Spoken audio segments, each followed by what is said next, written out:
Dude, the messages I get on Reddit are just fucking weird. I don't know. Oh my god, don't open that up at all, man. Reddit is a rabbit hole or a Reddit hole you don't want to get into. Oh, damn. No my god. That was a good Yeah, one. yeah, yeah, yeah. You automatically know this is gonna be a terrible stream with jokes like that. But yeah, I'm He's response. being called, it looks like. Yes, just has to answer the call.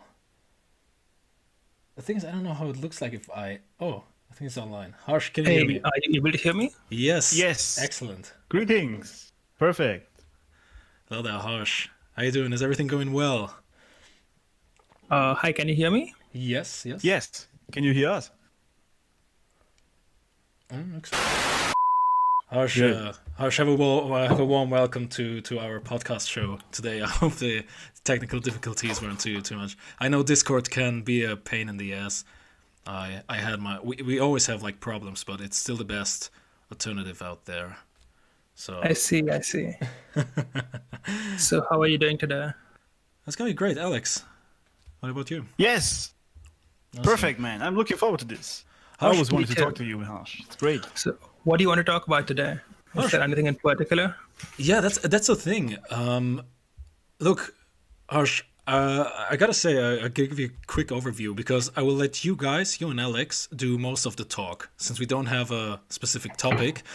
Let me just try to explain. You two guys have like way more life experience and wisdom than me, and this will be an interesting discussion between you two because I'm following you both on Twitter, and it's gonna be awesome.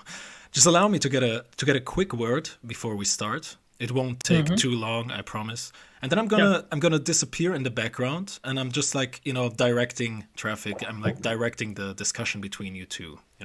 I see. Okay, Harsh. When Alex reached out to me about a week ago, he sent me a message and he said, "David, do you want to have LifeMathMoney on the show?" And I was like, LifeMathMoney, like that LifeMathMoney with like 200,000 followers on Twitter. Is he sure that he wants to do that? He knows we have like 150 subs on YouTube, maybe. And I was very honored, Harsh, very much. And then a very interesting thought came to my mind. It always happens with me.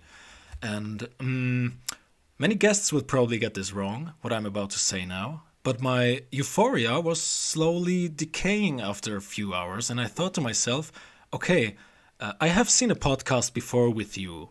It was on Armani Talks, I believe. And Yes, yeah. Armani's a good guy. Absolutely, an excellent interviewer. And I was listening to it, and I know now for a fact that you, LifeMathMoney, are not interested in movies.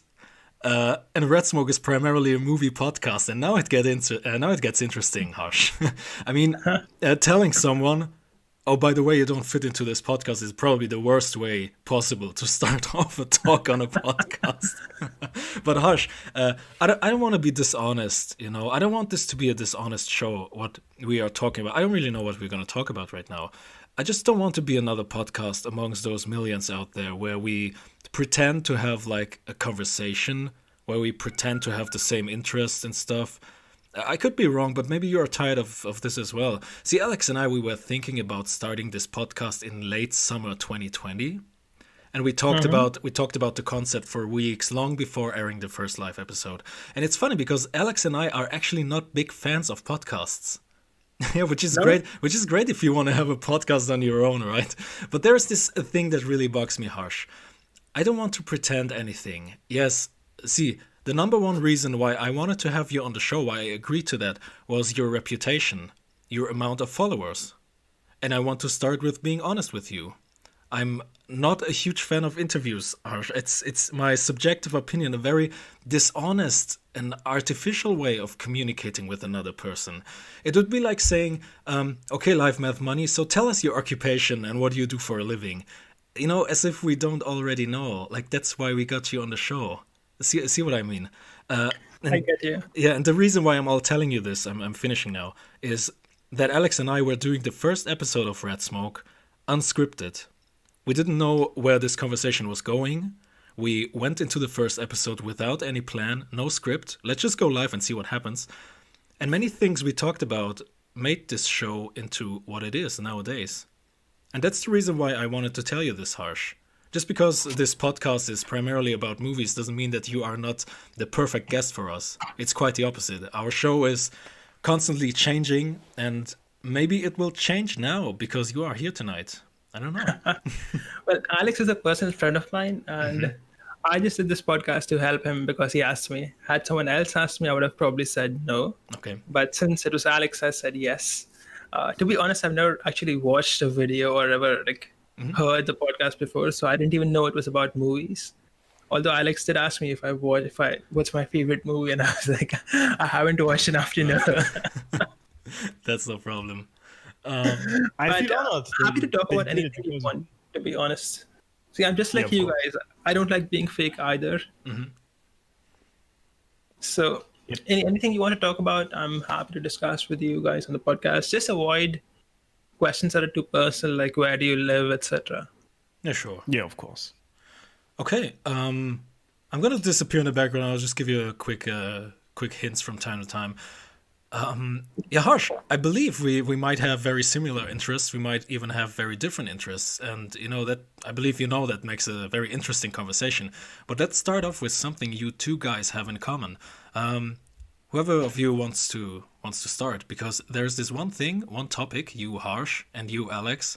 I believe both of you have the exact same point of view on that one. And please help me to illuminate me a little bit, because I still don't get it. I'm a guy from a big city, and I live in a big city, and I enjoy living in a big city. And both of you always say on Twitter, humans should live in tribes. Explain to me why that is. Well, we have evolved to live in tribes, and see, humans are not in isolation in the sense that we are not static computers that can be reprogrammed at will. We have evolved to be a certain way over millions of years, and our software and hardware, that is our DNA, has evolved to seek a tribe to be safe in. And that is why when you are alone for a long period of time, you become depressed and anxious and you feel lonely. Why do you feel lonely when you are alone? There are many animals who live alone, who are always alone, and they never feel lonely. But why do humans feel lonely? We feel lonely because evolution has programmed us to seek tribes, to seek to be with people for our safety and protection. Historically, let's say 8,000, 10,000 years ago, if you had walked away from your tribe and said, hey, I'm going to live independently, I don't need you guys, and walked away to the forest, you would die, probably. And so the way evolution plays out over millions of years is that all the people who thought like that died. They died out, they did not breed. So the DNA which gets you to want to be a part of a tribe, to want to be with people, is the only DNA that gets passed on. And that's why it's for our own happiness, benefit, that we must be with our people. And that can easily be observed in societies like Japan, which have lots of isolation. They have the lowest birth rates, they have low happiness, they have high suicide rates. So it isn't something you want a society to become. And there are also lots of benefits that come with being social. You have more business opportunities, a better social life. Life in general is better when you have a tribe than when you don't. Alex, isn't it ironic that as more people as are around you, you feel more lonely, isn't it? Yes, absolutely. I think I actually like that Harsh is basing his ideas in reality and evolution. This is where we align very perfectly, because I guess we both agree that ideologies are like theories that don't really work unless they are proven in reality. And it's the same, I think, with cities, which is where you were getting at, that even though you're surrounded by like millions of people, you still feel lonely, right? In cities, because you don't know any of these people you meet every day, as opposed to in a tribe of like a small number, you know everyone who's around you, because at least at some point you have like interacted with them to some degree at least. And you're right, it's about that as well, but I think it has quite a bit to do with on what level do you know someone and how deep your relationship is. I see nowadays most friendships tend to be extremely superficial, in the sense that everyone just pretends to be friends. But even at the smallest incentive to not be friends with you, they will take it. So if you have a coworker who's a good friend of yours, but by screwing you over, he can get a promotion, chances are he will take it. So Yes. we have come to a point where even though we're surrounded by people who we call friends, we aren't their friends and they are not our friends. Most people and most relationships are too superficial nowadays. And it's getting to the point where this applies even to married people. Between husband and wives, this can apply nowadays. Harsh, would you say that's the fault of social media? No, I think this is just the fault of the fall of culture and values and the family system in general. Well, I'll give you an example. Okay, how did society evolve? After the caveman age, we had agriculture, and in agriculture, you all live together in a small village, and you have to be friends with each other because if let's say if you're not on horrible terms with the doctor of the village and you fall sick, what will happen? You will die. Let's say you're on horrible terms with a carpenter in the village and there's only one carpenter in the village. Well, then you have no one to build your house. So you're on good terms with everybody and they're on good terms with you in general. But what's happening now is we had the industrial age, which sort of provided everything to everybody without needing other people. It made things cheap. And now we have the social media age as well. And not just, but it's kind of like a process where you can get everything you want materially without needing others. So that you can just basically live in your bedroom, make money online, and not talk to anyone. That was not possible earlier. And since it's possible now, many people are taking this route. And it's also been glamorized by the media now, living alone and having superficial relationships, hookups, one night stands. People no longer think it's normal to have few deep connections anymore. And it's also becoming risky because trust in people has been declining. Earlier, you could trust people. There were like 150 people in your village. And if someone cheats you, everyone would know. And the incentive to cheat anybody was very low. Nowadays, you cannot trust random people. It's just how society is moving. We're becoming more and more isolated simply because we can be isolated now. Earlier, this was not possible.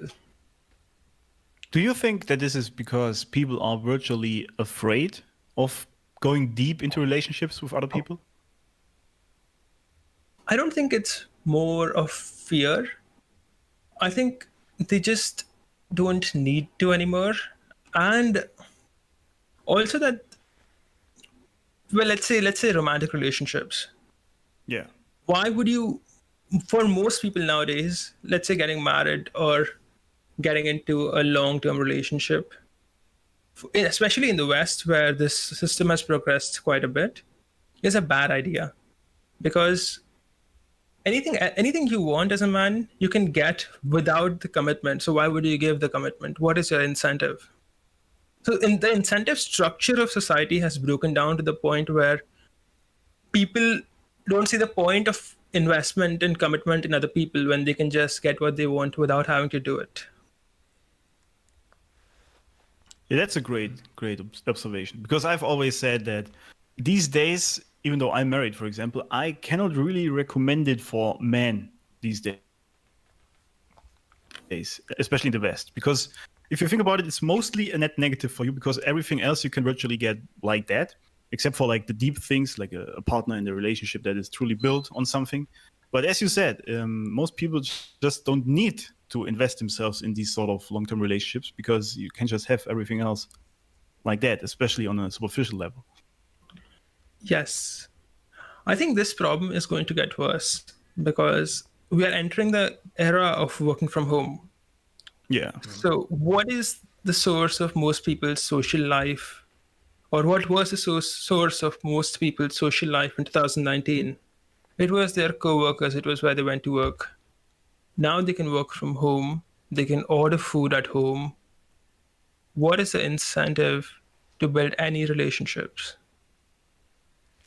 That's a tough and deep question right there. really tough. Harsh, you were mentioning, in addition to that. I mean, yeah, but Alex, you want to go? no, go ahead. All right. It's just All right. Sorry about that. I think we're lagging a little bit behind. it lagged a bit. So Harsh, you were mentioning, I think that's an addition to what you just said, that depression is something that coexists with this lifestyle. What is your take on that? Because I was really interested in hearing what you say about this whole topic, because depression is something many people are very sensible about. It's very weird when you mention things like, okay, just put yourself together. People are going crazy, especially on the internet, and I can see this trend of depression rising. Do you think that is a byproduct of what you just described in the last 10 minutes? It is definitely a contributing factor. With depression, I would like to differentiate. So there's depression where, like, you are a soldier in a war and you now have post-traumatic stress disorder and things like that, and clinical depression. I'm not talking about that. I'm talking about the regular depression, which everybody or most people on the internet claim to have. Like, I'm depressed. Yes. Yeah, bro, I'm depressed. Yeah. That depression is really just someone having a horrible lifestyle over the long run. Think of it like this, okay? If I stop working out, I start eating horrible food all the time, I end up at 30%, 28% body fat. I end up spending 9 hours, 10 hours on my computer working or watching TV. I don't have any real friends. And my biggest hobby is video games. And I don't get any sunlight. I just spend time indoors, either at work or at my bedroom. What would happen to me in 6 months? I would feel depressed. What is the solution to that depression? The solution is fixing my lifestyle. So most people who say they're depressed are actually just suffering from the momentum of a horrible lifestyle, and their body is responding to it by feeling bad about it. Yes. If your diet is bad, your lifestyle is bad, you don't meditate, you don't get any exercise, you don't maintain your body, why do you expect your body to feel good? It won't. And people interpret this as depression. And I think that nowadays saying you're depressed also brings you lots of attention.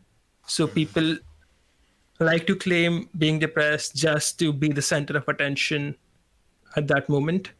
I also think that depression acceptance is also becoming a thing where everybody has a therapist now, and they like to talk about being depressed and how hard their life is. And it's really just a weird situation where people aren't actually depressed, they just have horrible lives, and their way of dealing with horrible lives is to talk about being depressed to other people. It's just a bad Nash equilibrium. Yeah, they almost wear it like it's like some sort A of badge of honor. or badge. Yes, exactly. And this is weird to me because why would you be almost like they almost feel good about feeling bad. This is the weird thing that strikes me there when they talk about these things, that they are depressed, like crippling depression apparently, and they have a therapist, as you said, and they're prancing this on their chest like it's something good. And I really don't understand where this comes from. I guess it's some sort of external validation, or as you say, attention. So they are finally, for the first time potentially in their life, the center of attention because they have this thing, depression.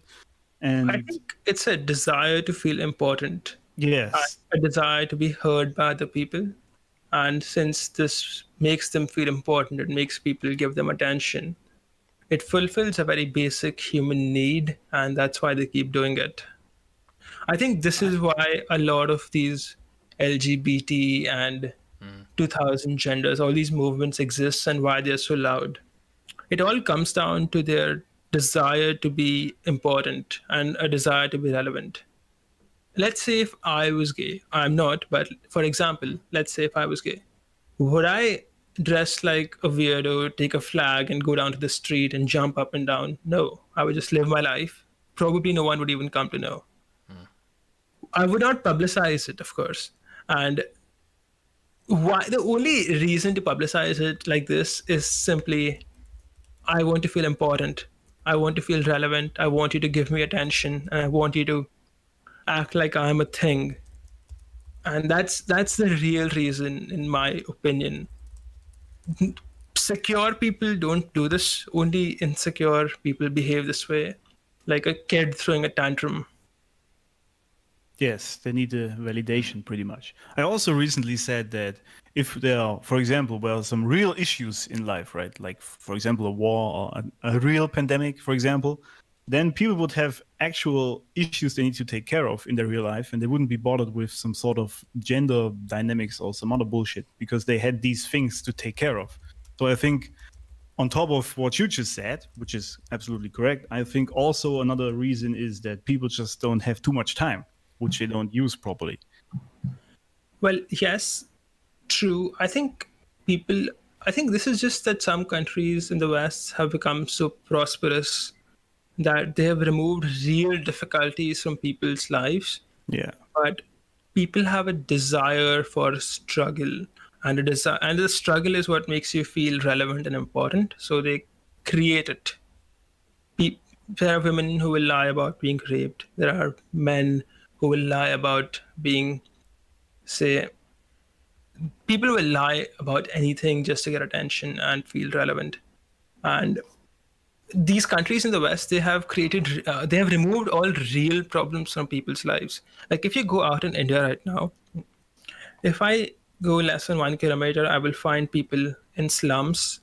I will find old people, 70, 80-year-old people living on the street.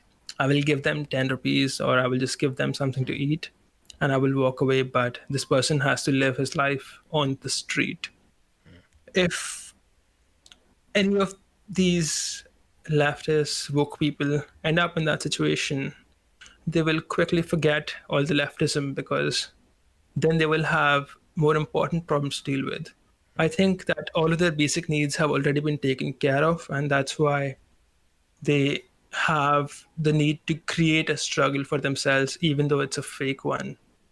And I think that as society is becoming more socialist, where free things are given to people who do not produce, this problem will keep getting worse because when everyone is guaranteed a meal, even when they don't work, a lot of them will stop working. A lot of them will have no real problems in their life anymore. And this movement will keep getting worse, at least for some more time, because this will not go on forever. No society can support this level of freeloading. It will eventually collapse.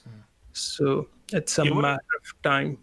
What do you think of the idea that democracy can only last for about 250 years before it eventually dies, like every single time? Because of exactly that, because people sort of vote themselves into the treasury by voting for the president or whatever, who gives them the most free money, and then the country usually goes bankrupt and some sort of war breaks out. What do you think of this idea? I agree that societies tend to behave in cycles where there's a great period, then there's a decline collapses society, and then it starts again. I'm not sure about the timeline, 250 years or whatever, because I haven't really thought about it in a more precise sense like that. But I agree with the fundamental concept. I do think that things will be different in the future, or at least I hope so, because we have technology that is taking away the ability from people to vote themselves into the treasury, for example, with cryptocurrencies. Yes. So I think that this concept of perpetually devaluing currency will decline, and the ability of governments to tax people will also fall down. I think governments in the future will have less power than they do today, unless they somehow tyrannically seize power right now and stop these things from happening in the first place, which could happen, which is not outside the realm of possibility. It has happened in China, hasn't it? Yes. So And it seems to be happening to an extent right now with the whole tampering with elections and everything. So we just don't know. Like, I'm not making an accusation. I don't know. I don't live in America. But things seem to be moving in the Chinese direction than the freedom direction. yeah, I was going to ask you about a prediction you want to give for the United States, for example. Just a full-on opinion without any facts, just what you think might be happening. I think the US over time will do well because they have intelligent people and they have this big infrastructure with lots of tech companies. I think as a country they will do okay at least. I don't see them collapsing completely because they have too much of a hegemony going on. I do think that the quality of life of the average US citizen will fall down simply because their food is contaminated with too much soy, and the lifestyle they have opted for, that is being low on exercise and consuming too much TV, etc., is not good for your happiness and health. So I don't think the average person in the US is going to be very happy. But right now, they have a lot of good things going on for them as well, like law and order, good trade. So I think US would do well. They might destroy their currency though if they keep printing it like this. But Yeah. if they pick up Bitcoin, this problem will eventually be solved. I don't think the US is collapsing. I do think that working from home is going to make things difficult for employees over there because they will have to compete with people in cheaper countries. And that's going to be difficult for them because there are people in India who will do the same thing for $10,000 a year, what a guy making $80,000 a year in the US is doing. Harsh, it's almost impossible to talk about the US without getting into politics nowadays, isn't it? And isn't it weird that, I don't know if you have the same impression, isn't it weird that people are getting so weird when it comes to politics? You know, you can talk to a person about their favorite sports team or about a girl or something like that. But if you bring up politics in a conversation, it happens every time. The whole character of the conversation changes in a second. You know? And suddenly, why are people so weird when it comes to politics? What is so there's such a personal aspect about that. It's become very cultish, actually. Mm-hmm. And I think it has quite a bit to do with the decline of religion. Because earlier you already had certain things you believed in. You had your God, your religion, your values. Now, since there is no religion anymore, what do you focus on? You focus on the governance. Earlier, religion was the governance. So now everything is too extreme, and any disagreement is not tolerated. And this has lots of factors to it. I'm not completely sure why it's become so extreme, but I think the fall of religion and religious values have a lot to do with it. Because at the end of the day, people have the need to believe in something, and people have to blame someone for their failures. Most people are not honest or accountable enough with themselves that they can, if I fail, I will say, yeah, I didn't work hard enough, or I failed. But if for most people, when they fail, they want to blame somebody else. And when they don't find someone to blame, they blame the system. And what is the system? The system is a political structure. So they might blame, say, white men. I don't know why they blame white men for everything, but okay. Or they might blame, say, the minorities or whatever. They have someone they need to blame. And I think that divide and rule politics has always been a thing. Politicians of one ethnicity will always tell that ethnicity that the reason the people are not, the reason you're unhappy is because all these other people are stealing from you. Because it's a simple way to get people on your side to sound like, hey, I'm here for your good, while actually just using them to get votes. And I think even the whole liberal college arts thing, where universities have become extremely political now. And when you have 18-year-olds attending university and you bombard them with 4 years of propaganda, what are you expecting them to be? They're going to be like that. That you bombard someone with for 4 years at 18 years of age, that's very young. They're going to become your brainwashed foot soldiers.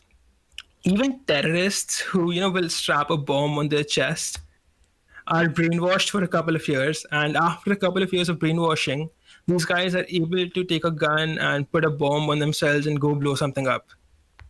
So brainwashing someone to become a political foot soldier is much easier than brainwashing someone to blow themselves up. But if they can do it, these guys can too, and at scale. Yes, and I mean, obviously these. Oh, by the way, let me clarify that sentence. When I say they can do it, these guys can, I don't mean that these guys can blow themselves up too. I mean that the universities can brainwash people too, just like the terrorists brainwash the terrorists. Yeah, gotta make that clear for sure. Not that someone knocks at the door, right? Yes, I think the thing also is because these young kids pretty much are indoctrinated for years what they should think and what they should believe about their life.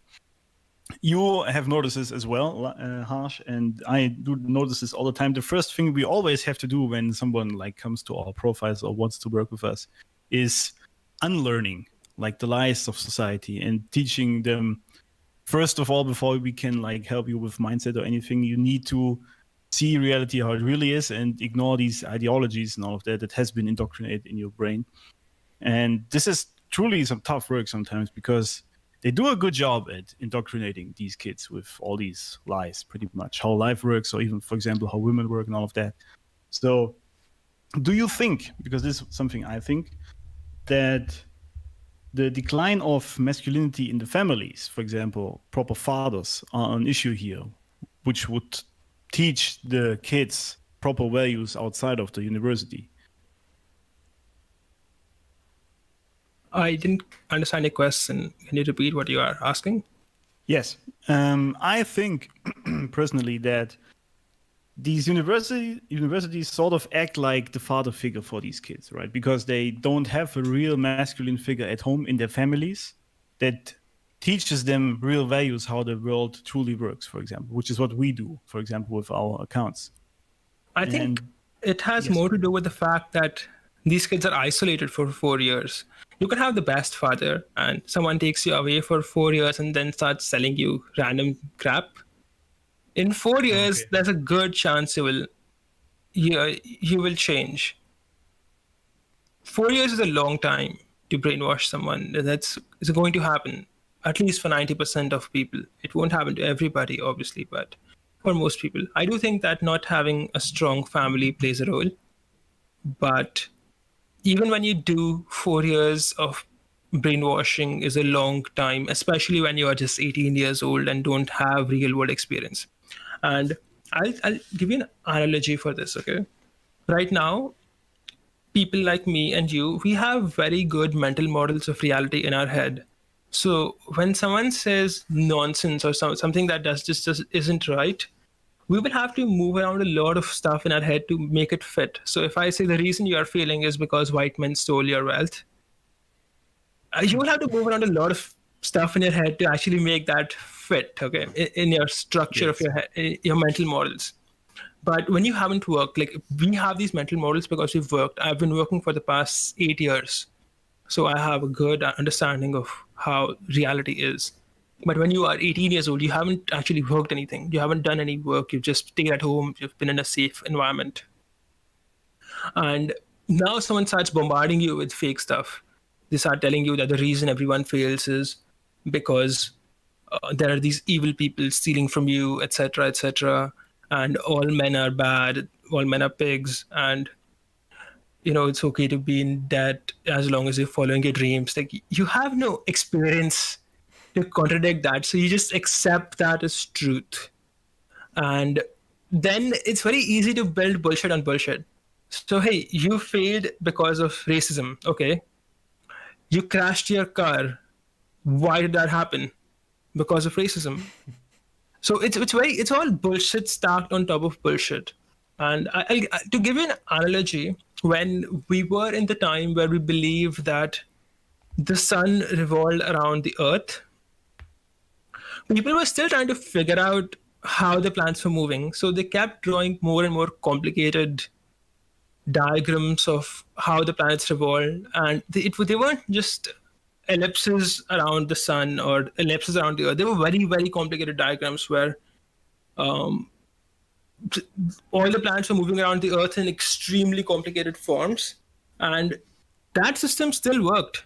You could still make predictions on where Jupiter would be, say, 1 month from now, based on those crazy ass diagrams they drew. They were very complicated. It's a very complicated system they came up with, and it still worked, but it was just bullshit. And that's what's happening with these guys. They think their predictions make sense, but their logic is all wrong to a major extent. The reason you crashed your car was not racism, it was because you're a bad driver.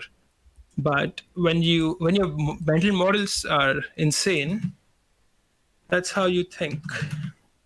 Yeah, I think Scott Adams said this once when he was talking about reality filters, right?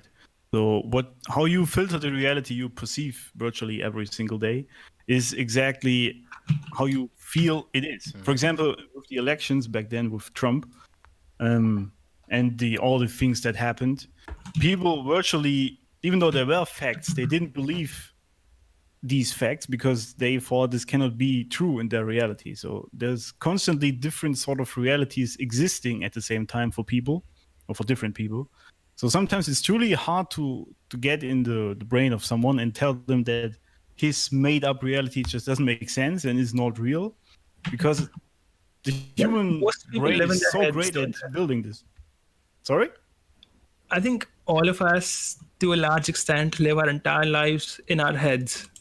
So our experiences is just our interpretation of how things are. The logical explanation of their failures is other people doing something systematically, but the real explanation, the simple explanation, is that the sun is in the center, the earth revolves around it, and there was probably something that you didn't try hard enough or you were not good enough is why you are not doing well. Yeah, so do you think there is a general lack of responsibility for people's own lives and with their failures, pretty much? Yes, I do. I think most people are not accountable even to themselves, and you can easily see that with the lockdown. In the lockdown, everyone was all, we need to protect our family, we need to be, COVID is dangerous, we have to be very careful, we don't get it. But what did they actually do? They watched Netflix at home. And to confirm this, you can just see Netflix's data. They gained so many subscribers and the number of hours watched just skyrocketed. And they ate fast food. They ate biscuits, chips, and packaged food. And most people got fatter. Now, what is the number one problem? Why do people die with COVID outside of being older when they have comorbidities and obesity? And obesity kills people in general. So if these people really cared, if they were responsible, why would they get fatter? Why didn't they spend the time they had exercising instead of watching Netflix? It is simply a lack of personal responsibility and virtue signaling that causes this. So yes, people are not accountable anymore, and often it's to their own detriment. But nowadays it's to everybody's detriment because a lot of costs have been socialized. Other people getting fat increases your health insurance premium. Harsh, do you have the feeling that many men out there nowadays have some sort of identity crisis? Yes, and I think that also has a lot to do with the decline of religion and culture. Because earlier, we, as men, if you're a woman, being a woman is a designation. All girls will grow up to be women, all of them. But being a man is it's something you have to earn. It's a title. Yes. So even women would agree with that. Women say, I want a man, I don't want a guy. And they know what they're saying. So men have to be forged. And unfortunately, the system that was helping men forge themselves, these systems have broken down, and now we have participation trophies, and it's show your feelings, and it's okay to be weak. And I'm told even exercising now is considered to be toxic, and Yes. we've just criminalized. We've made it a criminal thing to become masculine, and the effects are visible to you. These people think that masculinity is toxic, but it's once they start dealing with feminized men, their opinions will start to change very fast. I also think this is Alex, I also think this is very well set up actually from whoever pushes this agenda, because if you tell people that masculinity has something toxic inherently to it, then you try to avoid being masculine as much as possible, obviously, because it would mean that this toxicity somehow surfaces, right? And this is in that case very well created, because this means these men who are indoctrinated with this toxic masculinity bullshit will try on themselves to remove their masculinity as much as possible. Not just because they're told all the time, but they also think, all right, if this is toxic, then I try to not be the traditional manly powerful guy, because that would mean I am a toxic guy. Yes, I agree. I do think that a lot of this brainwashing happens to boys when they are young. Let's say they're 5-10 years old. They are told it's okay to be girly nowadays. It's you have to respect women just because they're women. If you're a woman, you don't even have to earn respect. You just get it from by default. You're special. And the guys are told to be sappy and do things for the people, etc. So yeah, it's kind of like a feminization being pushed upon from the beginning of someone's life. So you cannot really blame a soy boy for being a soy boy. It's to a large extent, it's not his fault. He was just born in the society, and this is how his life has turned out to be. I make fun of them occasionally, but I also feel bad for them because it could have happened to anybody. If I had been brainwashed from since I was an infant, I could have been that guy. It's very difficult to change your entire identity. So if you've been told something from the time you were a little boy and now you're 30 years old, how do you change your entire identity? It's a very difficult process. It'll make you pissed off. It'll make you depressed, upset. It'll make you angry. And I don't think most people are willing to go through that. So they just go with it. They don't change their thinking. They don't accept truth. They fight it. They opt for the blue pill. And it's just how things are. A lot of these people cannot be helped. And the only thing you can do is just live with it, take their money. Yes. I support homosexuality, buy my product. Yeah, actually, I don't know if people even notice, but I mean, I wasn't a real soy boy, but I definitely believed some of the lies back in the days. And you could have considered me somewhat blue-pilled when I was younger. So I went through this whole process. And it was tough and hard, and I was angry, absolutely. But this, I think, is a very necessary process, especially these days. But as you said very correctly, you cannot force people to do it if they don't want to, free themselves of these beliefs on their own, then this just won't work. So again, much like you, I don't blame the soy boys. I occasionally make fun of them as well, obviously. But it's not their fault, even though it is their responsibility to fix it if they see the reality. But it's not their fault. They were just born into a weak society. Yep. But until they fix themselves, they are a part of the problem. And you have to deal with them that way. You have to be careful when you deal with them. See, until they see truth, they are still a part of the system. Yeah, absolutely. And they will fight to protect it because they don't know anything else. Yeah. Harsh, we always talk like a lot about the red pill stuff here in Red Smoke. Basically, where we got our name, isn't it? So what's like your whole take on the red pill community, if you will, or Alex? What do we call like the manosphere or something like that? What is this whole community called? I don't know. I think it's manosphere. Yeah. Harsh, what's your take on all of that? Red pill, the manosphere has helped a lot of people, millions of people. So I am in favor of it. I like the concept. I agree with a lot of it. Even though, I discovered the red pill after I started LifeMathMoney. I was red pill before. I just didn't know I was. So Harsh, what was like your biggest personal red pill? a lot of these things which these guys talk about were known to me from the beginning because, see, I didn't grow up rich, or I don't come from a Western family. So for me, all of these things are common sense.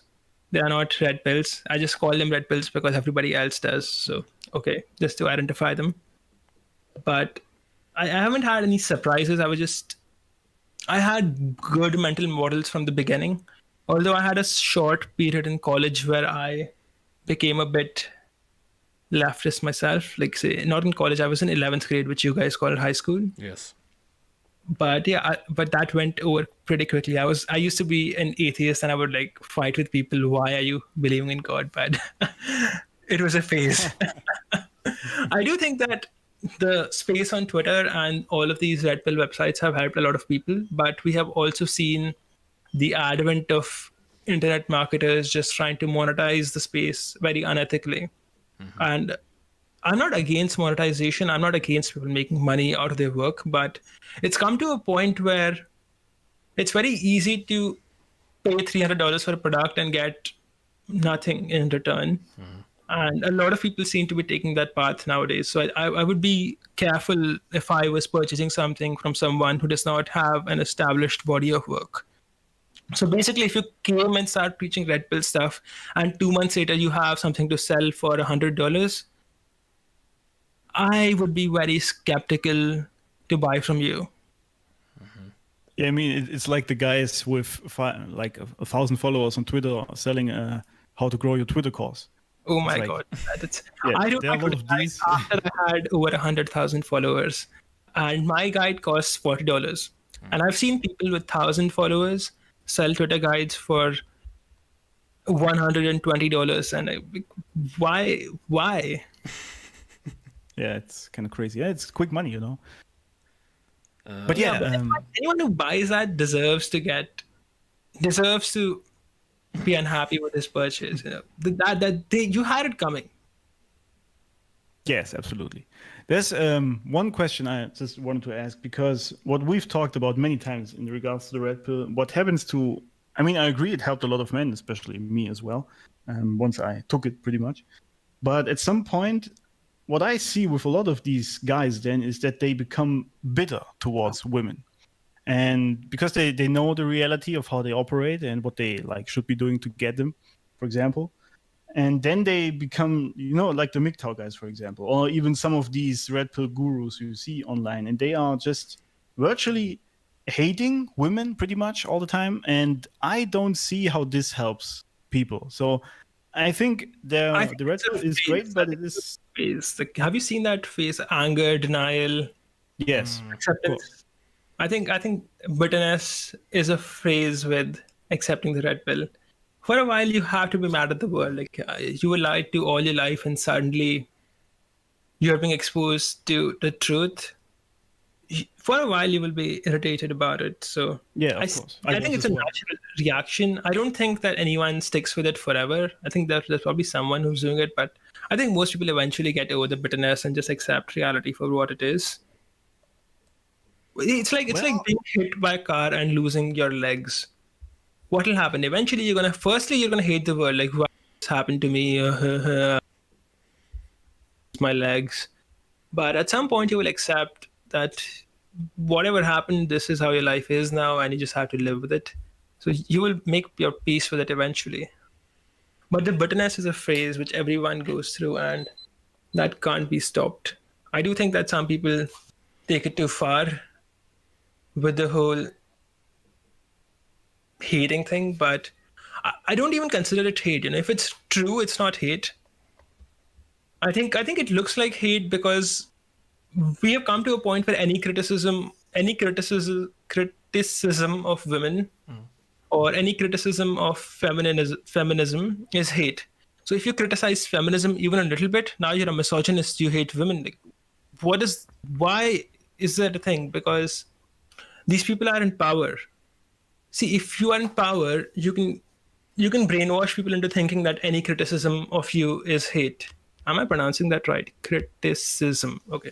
You're asking Germans here. We don't know, man. Yeah, any criticism is hate nowadays. So that's the thing. Any ideology that's in power, you criticize it in any way, and suddenly you're a hater. This was a thing even, say, when the church was in power. When the church was in power, you criticize the church, and suddenly you're a blasphemist and you go to jail. It's always been a thing. Every age has its zeitgeist and its power structure, and criticizing it, you have to deal with the fact that they're going to attack you by calling you a hater. And strangely, I've found that nowadays you can cloak anything you want to do with the word love. Okay, you can do whatever you want and then say it was in love, and suddenly people will accept it. You could cheat on your wife and then say it was because you loved the other girl, and people will accept it. So it's a crazy ass situation where love people are thinking in very feminine ways of love and hate. Okay, so if you either hate or you love, and if you don't love, that means you hate someone. Yes, I mean, this, I guess, is part of the feminized society we live here in the West. So it's spreading or to we the become east to as live here. Yeah, is it? Okay, I didn't know. well. With the internet, it is spreading everywhere. I do think that the fair West has it worse now, but eventually all of these societies will catch up, except maybe China, because China has a central government and they control the media, so they can resist these things. So there are advantages to being a totalitarian regime. Yeah, I'm not especially supporting China. if the whole I don't like the CCP, but I will acknowledge that they are doing some things right. yeah, there are good and bad things to any system, pretty much. And especially if the whole world goes crazy, I guess blocking out the media like they do it is not really a bad idea. Yep. And I think that if we as a society are to prosper, we quickly need to erode trust in the media. Why does the media have power? Because people trust them. I see that in the future, the trust in media is declining a lot, especially after the Trump era, since they went too far by producing too much fake news on Trump, and people have started seeing through it now. So their power is on the decline. I think Elon Musk, someone Washington Post created an article about Elon Musk, and they sent it to him for a comment, and he replied, "Give my regards to your puppet master." And when stunts like these become popular, people start to look at the media as a comedian. They stop trusting it. They look at it as a joke. And I think that would be the right path for the society to take, because these people have too much trust from society, but they're not trustworthy people. And as quickly as this trust can be taken away from them, the world will be a better place. Yeah, I don't know how it was for you, but the whole COVID thing opened the eyes about many people for me that they are still heavily in trust with the media. And this was quite confusing to me, actually, and generally how they operated this whole Corona thing. So I agree with you. This should be eroded, the trust in the media, but I think it's still very, very big in trust. I think how people trust it. There's a generation gap here. People older than 30, 35 years of age are far more likely to trust the media than people younger to it. And I think that the coming generation they don't trust the media. I was talking to this girl who is 14. She's a friend's daughter. And I was telling her that, hey, I saw this in the news. And she was like, hey, in the news, all news is fake. And she just said that point blank. So I think that the coming generation is more awake than the previous generations. They don't trust the media. They know what's up. Good you said awake and not woke, because that would be wrong. Awakened. Harsh, we talked about reality now here on this show. This might sound as if it's a weird question, but I want to ask you this. Do you like reality as it is? I mean, there are universal laws like, gravity and stuff. And so same goes for example, relationships. If you shower a girl with chocolate and compliments and flowers, she's not going to fall in love with you, right? So do you like the way the world works? I try my best to remain indifferent. And I'm going to quote The Godfather. Never hate your enemies. It affects your judgment. And I try not to hate the world because it'll affect my perception. It'll make my mental models less precise. It'll make me believe what I would rather want to believe. I try to remain indifferent and I try to absorb how things actually are. The moment I start hating the world or I start thinking I don't like this, is a moment my brain would start producing alternate realities and I would stop prospering. Would you consider yourself stoic? I consider myself indifferent, or I consider myself to be just a game theory player acting to the situation rather than being emotionally invested in it. Alex, it's a kind of a coincidence. We just recently talked about The Godfather, right? Yes, we did. So that was a great quote, actually. Another thing, you just mentioned not to be emotionally involved, I think is a big thing. And I have been questioned a lot about this, because I said that men shouldn't be too emotional in their life in general. And I think that men don't have a reason to cry. And I've got some flack for saying this. I mean, it was a quick story. It was because someone said he comes home every day from work and then he cries because of the pressure he has at work. Now, I think this is some real weakness we are dealing with these days in men, that I think there is really no reason or almost no reason a man has to cry in the current situation. And I mean this in the sense that you need to be able to pass your emotions properly. And as you said, not be emotionally involved in too many things, because this is the feminine way of dealing with life. And men should be more rational, right? So what's your take on the whole emotions thing? Well, I wouldn't say that men should never cry, because never in the sense is too strong. Let's say someone loses their children. Yeah. I think in that situation, it's okay to cry. I think someone loses their parents, grandparents. I think that's okay. I don't think men should cry because of misfortune that was material, or anything that has nothing to do with your family. If it is not related to the death of a family member, I don't think it's appropriate to cry, because all of those things you can deal with. Those are not some worth crying over. I don't think it's worth crying over losing lots of money or having a high stress job.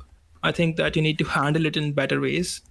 I do think that you got flack simply because we are living in a feminized society. For women, it's okay to cry, so they look at it as it's a normal thing, and you are now attacking something which they consider normal. But it's not normal for men to cry like that. Men, we don't cry. We go to war, we die, but we don't cry. It's not right. Yes, exactly. This was the only much my time point, I cried was, I'm 25 years old right now. I lost my grandmother a couple of years ago, so that was one time I cried. And before that, I think I cried when I was a kid and I was playing tennis and got hit in the face with a ball, and I was maybe in like 4th grade. Yeah, Harsh, if you write something like this on Twitter, and I am aware that you and Alex, you're both writing stuff like that, contextual, on Twitter, you get a lot of hate online, don't you? How do you deal with hate, practically? Well, the hate is kind of an illusion. You tweet something, for every 100 people who like what you said, 3 of them are going to hate you. The guys who like what you said will just leave a like and they will just move on. But the guys who hate you have a much higher chance of responding to you negatively. it creates the illusion that everyone hates this guy or everyone hates him because all the people who don't like it are the ones commenting. It's like when you buy something and you have a positive experience, you just move on. But when you have a negative experience, you tell everybody about it, you crib about it. Right. And it just creates that impression that lots of people, or at least a majority of people, are having bad experiences. One, it's just that 2% of people are not liking it or who really hate it and they're just making too much noise. My way to deal with it is just to block them. I don't care. See, it's a free service. My tweets, you don't have to pay for it.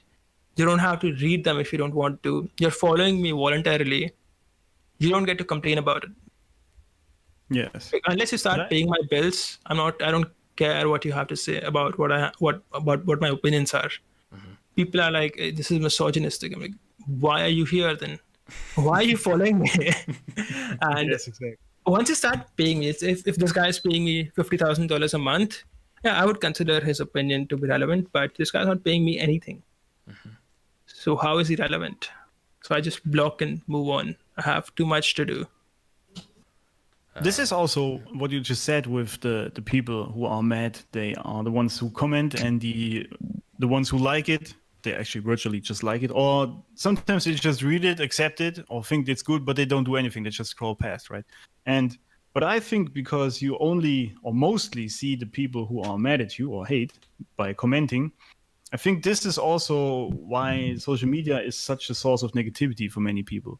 Because you see these hate comments and like people virtually being mad at whatever is said there. And this is why I think that social media, in my opinion, is a net negative for most people, not for people like us because we make money with it, but for most people, I think it is a negative in their life that they have social media. So what do you think on that? I think that if you're not using social media to make money, or you don't plan to use social media to make money, it's not worth having social media. Unless it's to follow guys like us, because, it's for your benefit. I do think that if everybody hated content that we made, we would not have so many followers. So, yeah, it's right that mostly it's a negative people screaming too loudly. I think that there is value in social media, definitely, but it depends on the person who is taking it. In the sense that you could just follow the right people and absorb knowledge and go your own way. But if you're using social media to follow celebrities and what, say, your favorite sportsman is doing and what this actress and actor is saying, and to follow political stuff, it's a net negative to your life. See, just like all things, it's a double-edged sword, and it depends on how you use it. Yes. There's a lot of value in having fast communication, but most people are more oriented towards entertainment than information.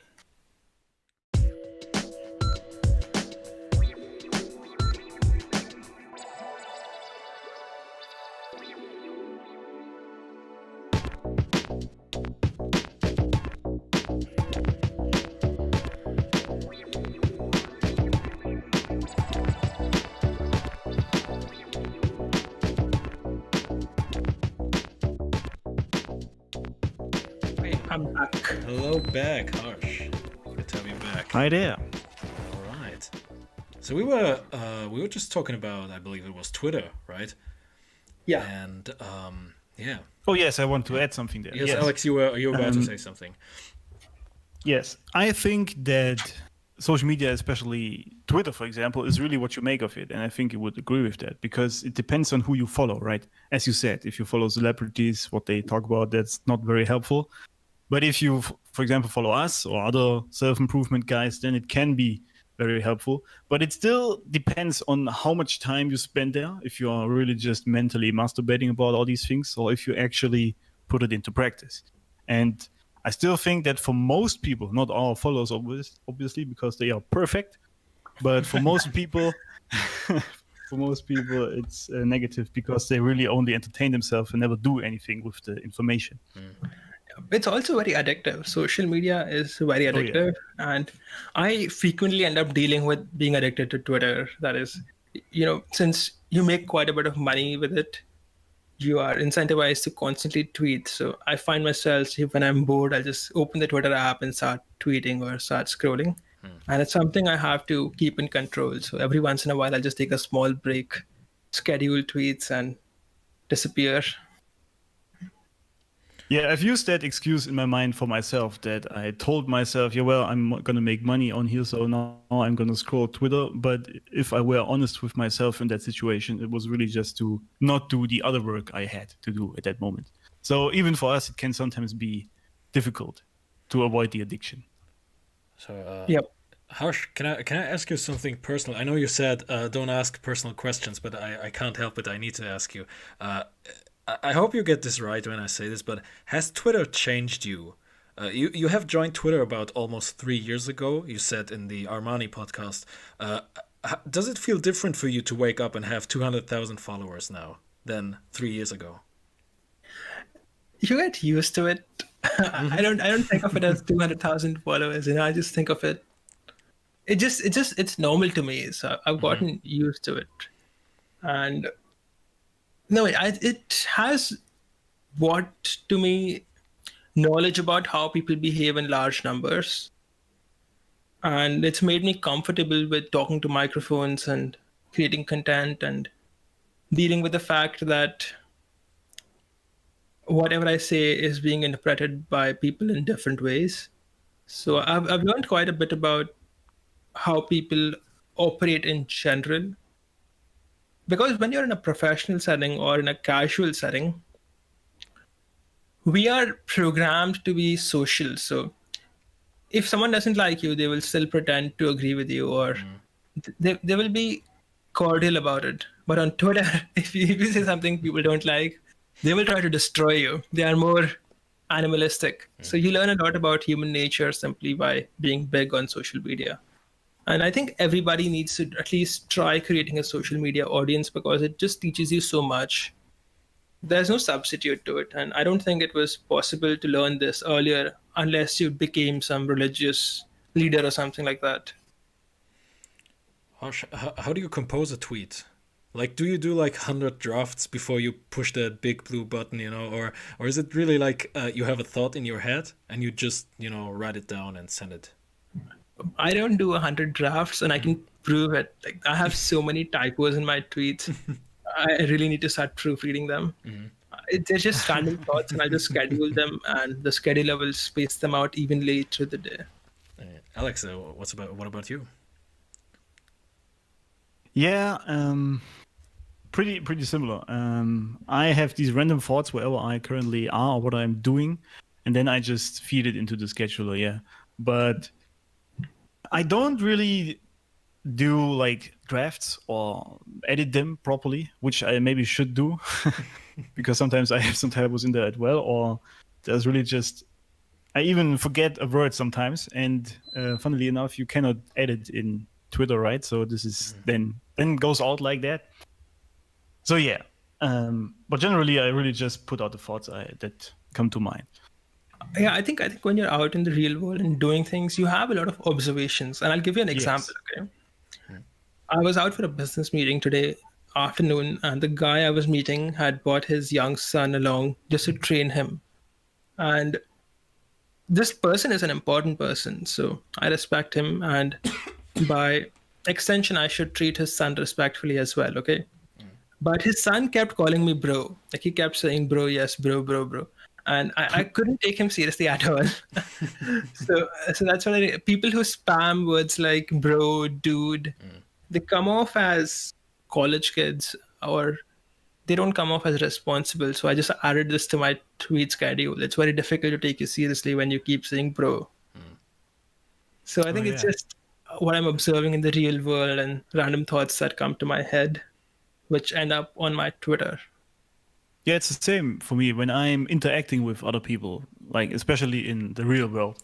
And then I'm also a guy who observes other people a lot. I just like to look at what they do and how they react or act, and then you see a lot of things you can talk about, which is helpful to other people. Yeah. So this is usually how it goes. Yep, I think it all comes down to how much you can learn from if you have no experience whatsoever and you're just on Twitter saying, repeating things other people are saying, you will never build an audience because you're just a counterfeiter. And there are people like that. They try to take our tweets and just revert them into their own, and people can see through them. People are not that stupid. Oh yeah, I totally agree. Alex, you go. No, I just wanted to add All right. one more thing, because people have said, especially the media is rampant in just using 5-minute clips to get the info across. And they were, I guess, very surprised when podcasts like this, for example, actually became successful, like 3 hours of people talking, and people were actually interested in listening to that. And the reason is because that the general population or general people are actually more clever than you think. And they are totally capable of like having a 3-hour full-fledged conversation on deep topics. And I think this podcasts are very engaging as well. But I think it's very difficult to start a podcast nowadays because of the fact that it takes 2 hours to listen to a podcast. A tweet you can just listen to in 2 minutes and walk away, but a podcast is 3 hours long. It's too much. And outside of Joe Rogan and maybe a couple of other guys, there's very few people who can become prominent in the podcast space simply because there's not enough time people have. Let's say there's 100,000, there's 1 lakh people or 100,000 for you guys, people who listen to podcasts in the world. Okay. They have 8 hours to listen to podcasts. So they can only listen to 8 hours worth of podcasts. And if Joe Rogan is taking up 3 hours, Dave Rubin is taking up 3 hours, and some other guy is taking up 2 hours, there's just no time for you. So I think the podcast space is very difficult to get into. Yes, absolutely. You need to be unique or have already like a following established. And this is also why I do these snippets, because they are short and people truly enjoy them. Yep, I think short snippets is the way to go. I do think that, have you tried Clubhouse? I've heard of it, but oh yeah, you tried it. Okay. I didn't. Yeah, I tried. I'm still trying to figure it out, kind of. Yeah, me too. I have an account, but I'm a little bit afraid, man. It's like, okay, I'm gonna be online. There are so many people online there, you know. Well, the thing with things like Clubhouse is that you have to be live. You cannot schedule time and just do what you want. Like to make a short 5-minute speech, you can just do it anytime you want. But for a conversation, you need to have a couple of hours, and coordinating that is difficult. Plus, it's iOS only, so you are leaving away most people who want to hear you. Oh, yes. Oh yeah, I forgot about this restriction. Yeah, absolutely. Harsh. But the concept is very interesting. Absolutely. I mean, Alex, you have an iOS as well, right? I do not actually. Okay. I have a Huawei phone. Oh, then that guess would be dangerous. Yes. Okay, Harsh, we talked. So I mean, we didn't talk, but you mentioned religion so often in the stream already. I have to tell you again. It's a little personal, but are you a religious person? I don't know. I'm not religious in the sense that I follow a lot of religious traditions, or like I do a lot of. I don't involve myself in too many pujas or things like that. But I do think that I do follow a lot of values or a lot of learnings from religion. If that makes any sense to you. So it does. Yeah. Are you a Christian or something? I'll give you an analogy that you can understand. Are you a Christian? Me personally, yes. Okay, so I think in Christianity you have a book called the Book of Proverbs. Yes. Okay, so that Book of Proverbs doesn't actually have anything to do with religion. It's a book of wisdom. Yes. These are just random parables for you. So that's how I am with religion. And I take what is useful from it. I take all the wisdom, but I think some of it I just reject some of it because it doesn't make sense to me personally. But I take everything that is useful from it. I've read some religious books. I'm reading more about it. I want to learn more. I've been reading the Ramayana right now. Yes. And it has a lot of life lessons in them. And I've been taking them. But if you have to ask, like, am I a very religious person? Do I go to the temple regularly? Do I participate in pujas and religious ceremonies? That's not a thing. I don't. I'm too busy to do that, Okay. to be honest. Yeah. Because we were talking a little bit about identity and all this stuff, and you were mentioning that religion is a huge part of identity, or it was before politics came in, and politics became the new identity. No? Religion used to be the way. It used to be the path a young man could follow. Or it used to be. How do I explain it? It was a way of transmitting knowledge to people about masculinity and life in general. Right now in school, you're taught skills, you're taught math, science, but you're not taught life. You're taught skills, but you're not taught life skills. You are just taught how to multiply numbers, things like that, Right. how to form a sentence, but you're not taught how to live. And religious knowledge was that it was about how to live, how to be, how to actualize a purpose. And that knowledge has fallen a lot. People are not being taught that, and that vacuum is creating a lot of problems for us now. Isn't that why you have your Twitter bio? I think you say something like, "I teach you what the schools don't teach you," right? Yep, that's why it is. I'll teach you. Learn what the schools won't teach you. Right. Right. It's because schools are only teaching you skills, or they're teaching you subjects, but they're not teaching you anything else.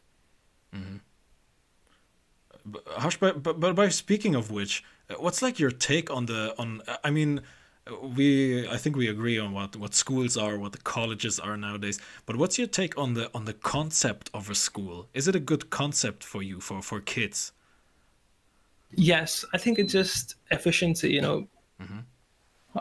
You take a lot of kids together and teach them instead of teaching them separately. So the concept makes sense. It's just they went crazy. What would you say went crazy? Exactly. They became too political, too leftist, too out of touch with reality. Especially the liberal arts and related department, sociology. If you take something like physics, it's still pretty sane. Like there's no one claiming stupid things in physics because you can see if something works or something doesn't. But with something like sociology, you can claim whatever you want, make up some bullshit long explanation, get a PhD, and become a respected author. Right. So, And then work at Starbucks. yeah, There's nobody hiring such a person. yeah. So I think I have nothing against schools.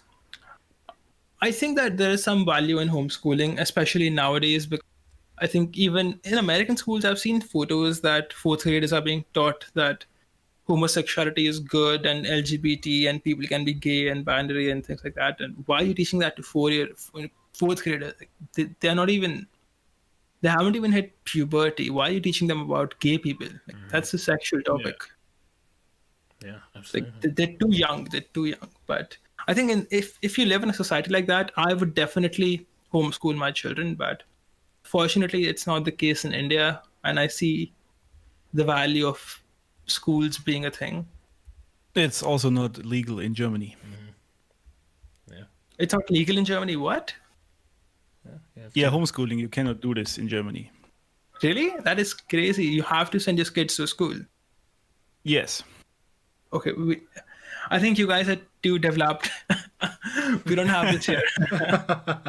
We're still struggling to get people to send kids to school, at least on some level. But if you can definitely homeschool your children here, like the government will not object. Okay, well, that's great. Harsh, speaking, I mean, yeah. It's Alex, crazy that it's illegal. Like that is too much. Illegal You're is virtually, yes, not allowed to school your kids from home with like a teacher. You can put them in some sort of, I don't even know what's the English term for it, which is different from public schools, but you cannot do it like with a homeschooled teacher. That's not allowed. So can you start your own school with only one student? That's a good question. Harsh, But I don't think so. You need some sort of governmental like rules and stuff involved in that. So it will be overlooked. So I don't know. I don't think that works. Yeah, that is a very unfree country then, I think.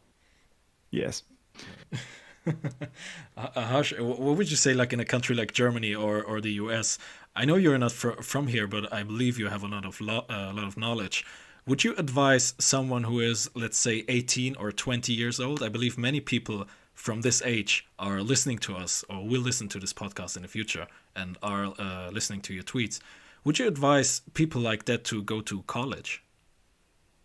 In the West? Yes. No. It depends actually on what the degree is. If you're trying to learn, say, law or medicine, you need to go to college. Like, no one's going to let you do an operation on them if you don't have a degree. You need a medical license. But if it's something like computer science, then I think you can just do that from home. I'm learning computer science. You could even pay one of these colleges on Coursera, and they'll teach you the same stuff online. And if you want to do something like history, geography, or liberal arts or whatever, you don't need to pay for college at all. Everything you want to know, you can learn on your own. And the only argument I've heard against this is that college gives you an environment with other people.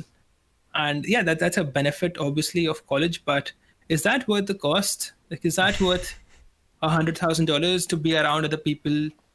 No, it's not. Yeah, basically pay for a social club there. Yeah. What the hell? Like, pay for a social club? That's insane. Absolutely. I think that you can use the internet to form your own social club if you are very motivated about it. I definitely do not see the value of all of these degrees, which can effectively be replaced by someone who's motivated to learn from home or from the internet themselves. You can just buy the books and do it. Like, history is not changing. Your history teacher is not adding any value to the class outside of that book. Anything else, like any questions you have, you can just use DuckDuckGo and figure out. Why are you paying the college? Just for the company? It isn't worth $100,000. It's not worth being in debt for many years. It just isn't. But for something like law, it might be. So it depends. Absolutely. So, someone actually told me once that they want their kids to be in public school because then they learn to socialize with other people.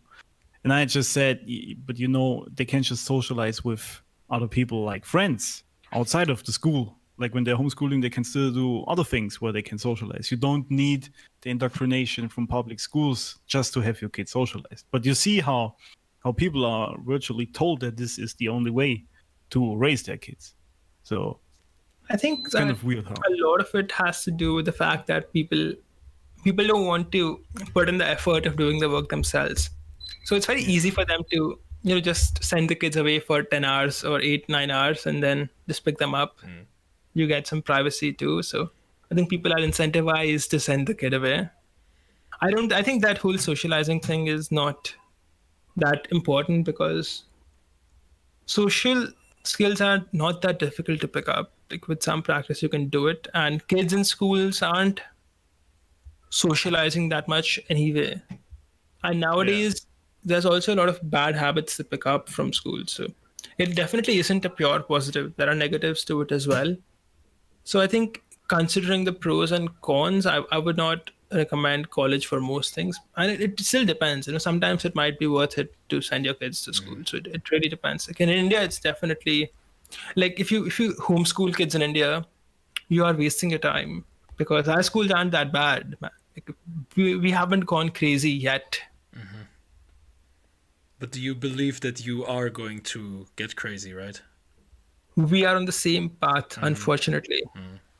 I think India has this weird thing going on, especially in its urban liberal parts where they hate everything that's Indian and they love everything that's West. So they will say things like, people in the West are already doing things like this and we are still stuck doing the old way. So they think that just because something is new, it's better. It's a very weird self-hate ideology, but it is how it is, man. You got to deal with it. It's going to get bad here as well. I was about to ask you because, believe it or not, but I'm a big fan of Indian cinema, of the old Indian cinema, talking Amitabh Bachchan and those guys. And something happened with the Bollywood industry as well. I know you don't watch a lot of movies, but I noticed the trend that they have become more Western in the last 10, 15 years, maybe. Have you? Well, they have are you serving the market. Yeah. Well, they give people what they want. I remember there was this rule that there was actually they weren't allowed to kiss on camera for so many years, and now they're doing basically porn. They are. Yeah, more or That, less. that will go away. I'm not. I don't know. Yeah. I think the last time I watched a Bollywood movie was maybe 10 years ago or something. Maybe when I was like 15 years old or some very small number. So I have no idea. I don't follow this at all. I once knew a very popular actress, and I didn't even know she was an actress. Someone told me that. That didn't never happened to me, unfortunately. So Harsh, when it comes to entertainment, also a quick note on music, because you retweeted something very very entertaining yesterday, and I needed to laugh. You said you don't listen to soy music. I love you, boo-hoo. Please come back, boo. This is bad programming for your brain. Like what's your take on this whole entertaining industry? I think the entertainment industry just provides people what they want to hear. Okay, so since we live in this weird left environment right now, a very leftist woke environment, all of this entertainment industry also provides or caters to them. Music in general is very repetitive, and it gets into your head and it starts programming you. So I think a lot of modern music is just programming people's brains. So if you take songs like, you have very sexualized songs that women listen to now, where it says, I don't cook or clean and I still get the ring and things like that. And it's just a psyop. And if with men, you have songs that are sort of glorifying chasing women or putting women on a pedestal. That is, you're too high for me, and it's like, I have all of these things, but I still need you so much. It's just creating this meme in people's heads where they tend to think that women are the price, and I'm just a competitor, which is not true. You are the price. There's like how many beautiful women are there in the world? I would say at least 1 in 10 women can be considered beautiful. At least 1 in 10. Are 1 in 10 guys very successful? No. Maybe 1 in 100 or less. So who is in more demand? Successful guys or beautiful women? Beautiful women are a dime a dozen. They're very easy to find. But men don't think like that because they've been programmed to think women are the most valuable commodity in the world. And a lot of it has to do with the entertainment industry, sitcoms, movies, music. And music especially, because it's so repetitive. You keep listening to the same song hundreds of times. You listen to the same line 1,000 times. How will you not? How do you ignore the messaging the song is sending you? You can't. You might think it's not affecting you, but it is. It's almost like subconsciously in some way, right? Yes, subconsciously. Keep repeating anything, you start believing it.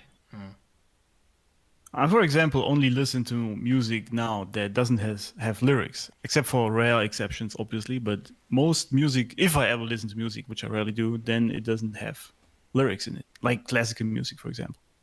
I can't stand music without lyrics. I just can't focus on anything. I listen to things like, Amon Amarth and Metallica. Or there's this guy I really like nowadays. He's called Tommy Lee, and he makes songs about Spartan warriors. And he has some very good music. Well, maybe I need to look that up. That sounds good. Tommy Lee, his name is. He's Spartan warrior, Spartan angel. There's a couple of songs by him which are quite interesting.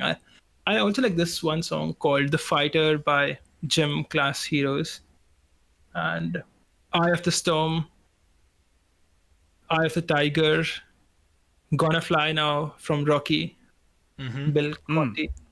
So I think there's quite a bit of good music out there which will motivate you. Yeah. Take Hold of the Flame by Queen Sach. Are you much of a active music listener, or is music something that is played in the background and you are focusing on something else? Because I cannot remember the last time that I was listening to some songs and I was just concentrating on the songs. I'm always doing something in the background, Are you the same kind of person? Yeah, it just plays in the background when I'm doing something, but I'm trying to cut that out because you will not always have music, and it's something you get used to. It's like it's like having the habit of fidgeting with something. Music is like that. After you get used to it, you cannot focus that much without music. Your brain will want to fidget with something. It wants something to stimulate it, and that's what the music is providing. I see. So I have been trying to cut that out. It is definitely useful though. Have you heard of something called binaural beats? Yes. Yes. I've been listening to those while working. They're definitely effective, at least somewhat, but they do tend to cause a lot of headphone fatigue. Harsh, do Yeah, I you, use them a lot actually. I like that. Harsh, do you like meditate? Every day, 20 minutes. All right. So what exactly, or give us a tutorial. What exactly do you do, or how can I do this 20-minute exercise? It's simple. Just sit at one place. You can get some rest. Like, you can rest your back at a wall if you want. I usually do. And you just breathe for 20 minutes. You let your thoughts come and go, and you try to focus on your breathing. And that's it for 20 minutes. Do it in the morning or in the evening, or? Usually in the morning, but sometimes in the evening as well. It depends on my mood. Sometimes I'm very busy in the morning, or I have to skip it and do it at night. But yeah, earlier is better. Because when you start postponing it to evening, you just don't do it. I'll do it later, and suddenly you're feeling too sleepy, it's too late. Right. Okay, so tomorrow. So morning is the best time. You won't skip it that way. The same thing applies to workouts as well. It's very difficult to skip a morning workout and very easy to skip an evening workout. Because you're less tired in the morning. Harsh, are you a morning person, or are you? I would consider myself a night owl. I'm always awake at night. For some reason, I can work better at night. Are you a morning person, or are you just like me? Somewhere in the middle. When I work too late in the night, I can still work, but you're distracted more. You want to browse the internet and you're sleepy. But when it's too early in the morning, it's not a sustainable lifestyle, at least for me, because that way, if you don't have any social life, because you have to, if you have to wake up at 5, you have to sleep at 9. So you can't go out, because when people go out, you're sleeping. And when people are sleeping, you're awake. So 5 a.m. is kind of a lonely life, and it's very difficult to recover from workouts as well, because to recover from a heavy workout, you need to sleep 9-10 hours, sometimes 9 hours at least. Right. And to do that, you have to sleep at 8 o'clock, which is a bit ridiculous. I think the number 5 a.m. is too romanticized because someone wrote a book called The 5 a.m. Club. But yeah, other than that, I think 7 a.m. is a good time to wake up. 7 to 11, 7 to 10. Like 7 a.m. in the morning to 10 a.m. at night, you can stay awake. Yeah. Or 7 to 11 p.m. Alex, it's funny because our podcast always starts at 5 a.m. in Germany, right? Yes, I know. So And expensive. I get up at 5 a.m. a lot, actually, but I have been thinking about doing it differently. But yeah, somehow I like it. I don't know. I can do a lot before it's even like 8 a.m. It is very productive. Like when I have a lot of work to do, or when I am in monk mode, I wake up at 5 a.m. And because in monk mode, I'm not going out with anyone anyway, because it's monk mode and I'm just trying to be very productive. So I will wake up at 5, but it's not something I could do forever because I would get lonely. See, that's the thing about working from home. You need to go out, and you cannot set up a schedule in a way that makes it impossible. Yeah, how do you maintain social interactions, like social contacts? How do you balance this with your work life? I have some social contact from, say, just meetings for work, or you meet a business partner, talk to a business partner or customers, etc. So it does give you some social interaction. But other than that, you need to go out 2-3 times a week at least. At least twice a week you need to go out, because your social skills will decline. You will become more and more awkward if you don't go out. Harsh, can I ask you, like talking to two guys like us, like Alex and me, is this the equivalent? Is this the same as like meeting with two guys in real life? Is this like a good substitute? Not really. You need to see someone in 3D and absorb their body language to really know someone. But it is definitely better than text. Yes. Yeah, of course, I guess. Yeah. Yeah, I don't know. I'm a little bit split on that, because I think what we are doing is basically radio, right? So it's like a radio show, and I think it's. What do you think? Can it be even more intimate to have a connection like this? Like, just focus on what somebody says, like without the body language. It is more informative, definitely, because there's less entertainment present, but intimate, no. I think you either, at least video of people speaking would, if you take Joe Rogan's podcast, Right. people watch it on YouTube just to see these guys react physically. Yeah.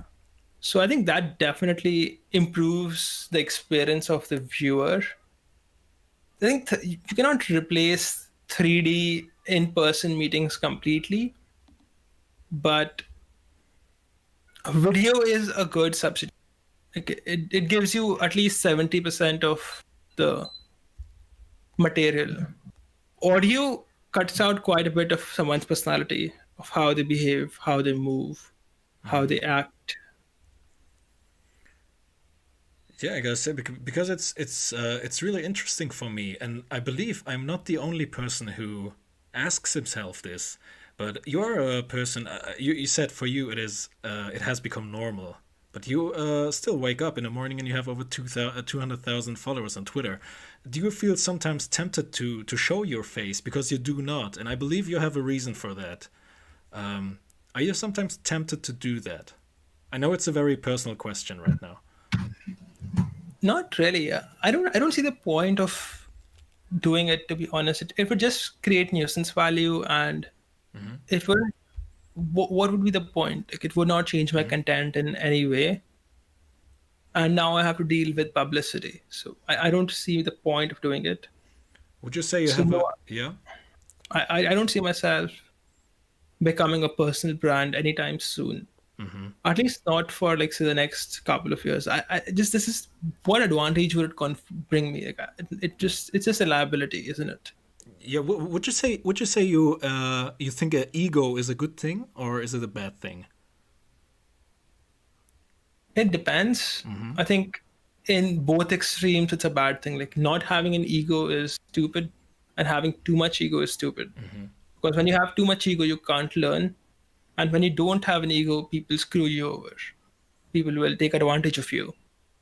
So extremes are bad, but the existence of ego itself there's nothing wrong with having it. It's there for a reason, You evolved that. Everyone has it, and we've all evolved with it for a particular reason. It's there to keep us safe, and it's supposed to help us fight against injustice. For example, let's play a game, okay? I will give Alex and you, Pride, $1. Or rather, what you have to do is, I will give you both a piece of paper, and you both have to say how much money you want on that piece of paper. So it can be from anywhere from 1 penny to $1. And I will take both of your papers, and if the combined total is less than $1, I will pay you guys whatever you wanted. But if it's more than $1, I would not give you guys anything. I So see. if you have no ego, if let's say Pride knows that Alex has no ego, he'll accept anything. Right. Pride will say, I want 99 cents. And then Alex will say, I want only 1 cent. So both of your total would be, say, $1, and I would give you guys money. But since Alex has an ego, and you say, Pride, I want 99 cents, then Alex will not accept it. He'll say, I want 99 cents as well. So both of you get nothing. So in this situation, Alex has lost that 1 penny he could have gained by writing one, but his ego has prevented you from getting ahead of him. Yeah. So it's prevented injustice. So ego is why you guys will say 50 cents, and not 99.1 or some other number like that. It's just ego. And so there's nothing wrong with ego, but too much is a bad thing, too little is a bad thing. Because too little is basically telling people that, hey, you can do whatever you can take advantage of me. And too much it just prevents you from learning and makes you come off as too annoying. There's actually a beautiful metaphor for this whole thing. It was explained like if you would explain it to a 5-year-old. I believe a 5-year-old kid will understand this. What you have just said. It was very well put. The reason why I'm asking you is because I'm very jealous of people like you who have such a big audience, but they don't have the. You said you don't have the feeling. You don't need to have publicity. It's really like, is it a natural thing for you, or I mean, you didn't say that you were tempted to do it, but yeah, it's just something I'm admiring about a person. If he doesn't have the need to show himself, to do publicity, you know. I try to not make my content about myself because that would not be good for me. People, when they get too much attention, it corrupts their brain. It starts making them think they're too important and they are God themselves. And why do you think all of these actors and celebrities go crazy? They do crazy things. They basically, some of them become completely insane. You know, their physical health and everything declines too much, and they become too egotistical.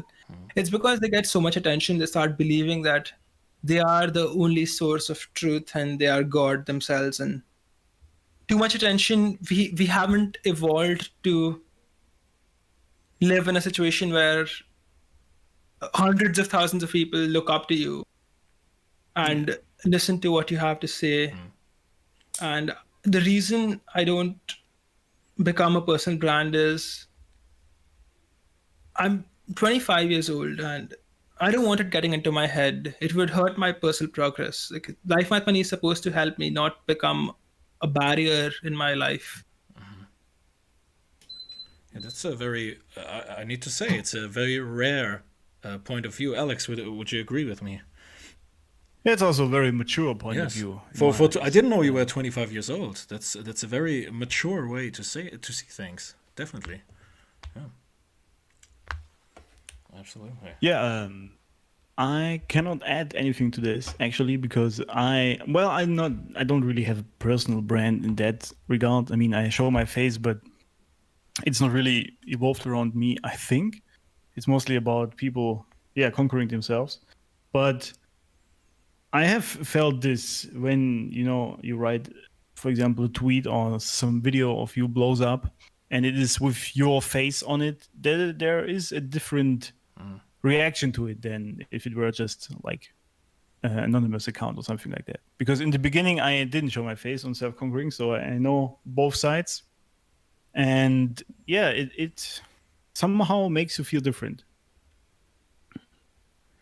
I see. I think that's interesting. And at least I don't see myself doing it for a while. But I respect people who do it. There's a certain amount of credibility that it brings, that when people can see you and people know who you are. Yeah, I think this also, it helps a little bit with trust that people know you are virtually a real person. There is more skin in the game. Yeah, exactly, pretty much. But I think you're already helping that case with actually making, like, showing your, not showing, but having your voice out there. So people virtually know you are a real person, even though they don't see your face. So that's at least something, I guess. I've actually wondered that some of the Twitter accounts that are very popular that are about stoicism, I've wondered that is there a person behind this or is it just an automation software? Because they never go off brand. Like, they never have a funny interaction with someone. It's Yeah. always just tweets about their stoicism and their wisdom. And I don't know if there's a person behind this account. I have wondered the same with some certain accounts, yeah. Maybe it's just they only schedule their tweets and never actually are on Twitter. I don't know, maybe. But Maybe. yeah, sometimes it's really weird to see that they are virtually like marble men. They are virtually statues just posting platitudes. There's no shit posting. There's no funny interaction. There's nothing. They don't even reply, comment. So Yeah. how do you know there's a person behind this? Harsh, I was wondering, a little piece of advice from someone who is a little bit longer in the game than I am. Sometimes I see myself when I'm doing a tweet and when I'm tweeting it, and like 3 days later I look at it and I'm saying that's not myself. That's not me. I sometimes write a tweet and then in like 2-3 days I see that I just tweeted that because I thought people would like it. But it's not something that I 100% agree with. Does it happen to you sometimes? And if yes, do you have like any piece of advice how to overcome this? I don't think that has ever happened to me where I tweeted something just because people would like it. That has not been my experience. I have had situations where I tweeted something a year and a half ago that I no longer agree with because I have grown as a person or I think differently now. But Yeah. 3 days and I have never experienced this. My only advice would be to stop posting things just to get liked by people. That's a bad strategy to take because people are very volatile and you are chasing a rabbit that you can't catch. Yeah, but what I have done, for example, which might be similar to what David means there, is I've posted tweets or even threads where I thought people would enjoy the information in it, and it would help them a whole lot. And this thread, for example, or tweet, whatever it was, got like 0 engagement. Nobody cared. And something I just put out without thinking about it and not really, putting thought into it, got way more people to like it. So maybe I thought it would help them, so I put out this information, which I agree with. So it's not that I write something just to get likes, but I thought it would help them. But then the people really just enjoyed more my raw thoughts, pretty much. Yeah, that has been my experience too. It's very unpredictable. Some tweets just get popular for no good reason, and some very good tweets just die with no one noticing them. But that's just, you can't help it. You can't predict it. If you could predict it, then everyone would be going viral and that thing would die very quickly. You seem to do something right, Harsh. Definitely. Would you say you have found your identity? You have found yourself in the Twitter, or I mean, what I'm saying is you are 25 now. Do you find yourself being still open to new ideas, or do you get more stubborn? Do you like? Are you be like, okay, I already know what's right and what's wrong? Both, actually. So for things where people don't give you an explanation of why things are, or why they want you to be a certain way, I can be very stubborn. For example, people will start calling me a misogynist under my tweets sometimes, and they won't offer you an explanation of why you're wrong.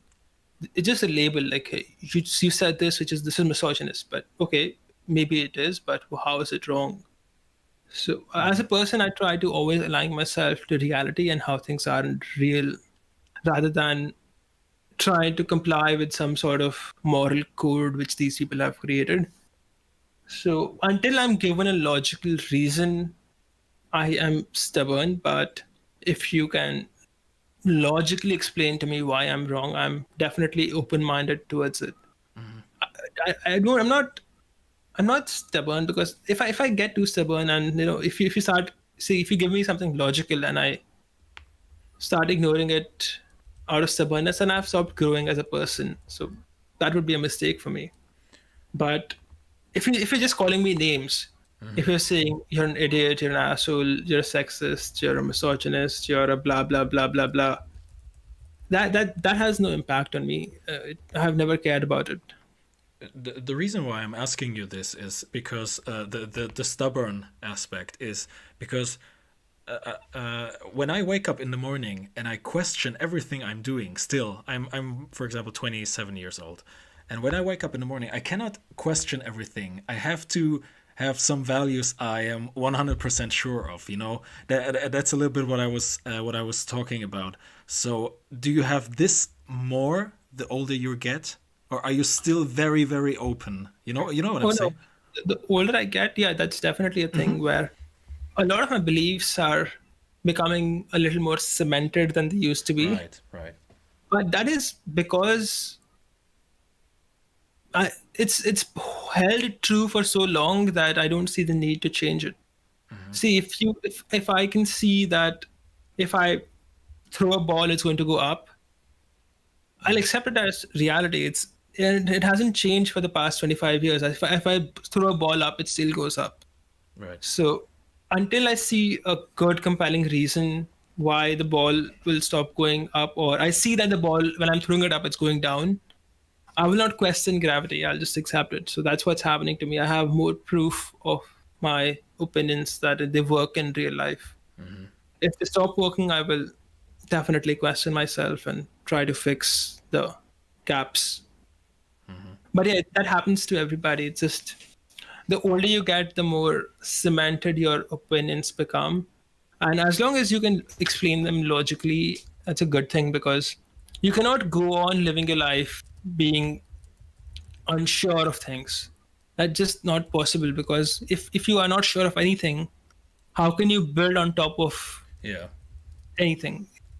You will not be able to create any new thoughts, or you cannot build a building when you haven't even built the ground, and the ground has to be solid. Yeah. That Well was, said. yeah, absolutely. That's a little bit what I was trying to say. Do you think those cementing opinions you were mentioning, do you have any control over it? Like you were saying, I choose the things I can explain logically, So are there any things in your life where you say, okay, I cannot explain this logically, but I believe in it? For example, something like religion. Oh yes, that's a thing. Actually, sometimes I find myself in a situation where I spot that I have a very strong belief, but I have no evidence of it. And I'll give you an example, okay? When I was much younger, I had this teacher who had a certain body structure. And even to this day, I didn't like that teacher, by the way. I really, and even to this day, when I meet someone who has that body structure, I tend to be skeptical and apprehensive towards them. It's something that I just picked up as a kid. Like, I don't like people who look like this. And whenever I find someone who looks like that, I have a hard time trusting them. And there's no explanation to it. It's just something, it's a deep-seated belief that I need to work on, but it's just how it is. With religion, I believe in God, but I know that there's no God. It's a very head-fucky thing. Okay. I don't think there's an entity in the sky making moral judgments. But I find that it's very helpful to believe in God. So I believe in God. But intellectually, I know that it's not the case. If that makes any sense to you. It does, absolutely. I think, Alex, you are more on his side than you are on mine, right? So when it comes to, I think you are not an atheist, but what do you call it? No, I mean, I, much as him, don't believe there's a deity in the sky judging people, but I also don't actually believe or follow some sort of religion. I just think that religion itself has great rules for people, not any, but most religions, I would say. And I actually follow some of them. I guess, automatically because I just believe they're good.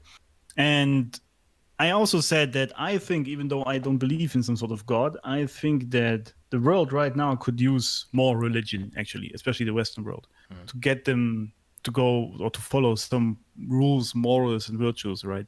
Instead of the anarchy we pretty much desire right now in the Western world.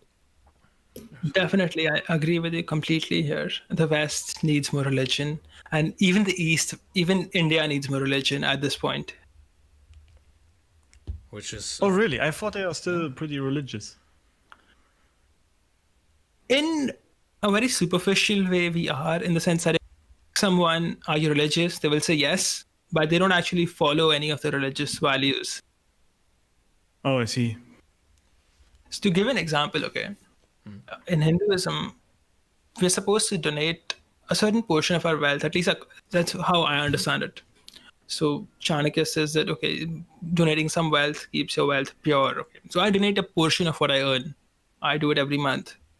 But I don't know anyone else who does that.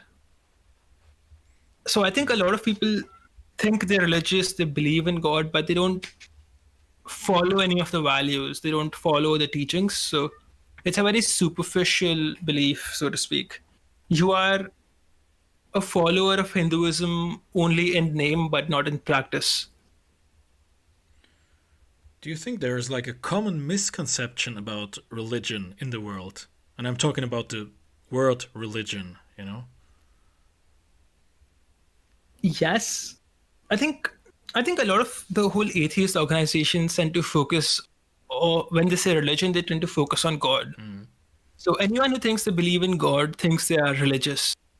But religion is a set of values, it's a way of living, it's a lifestyle, it's a thinking pattern, it's how your family structure is. And people think that just because they believe in God, they are religious, when they really just believe that the God has the same name as the name mentioned in their religion. So people think if they believe in a God and they think his name is Krishna, they think they're Hindus, but they don't actually follow the values of Hinduism.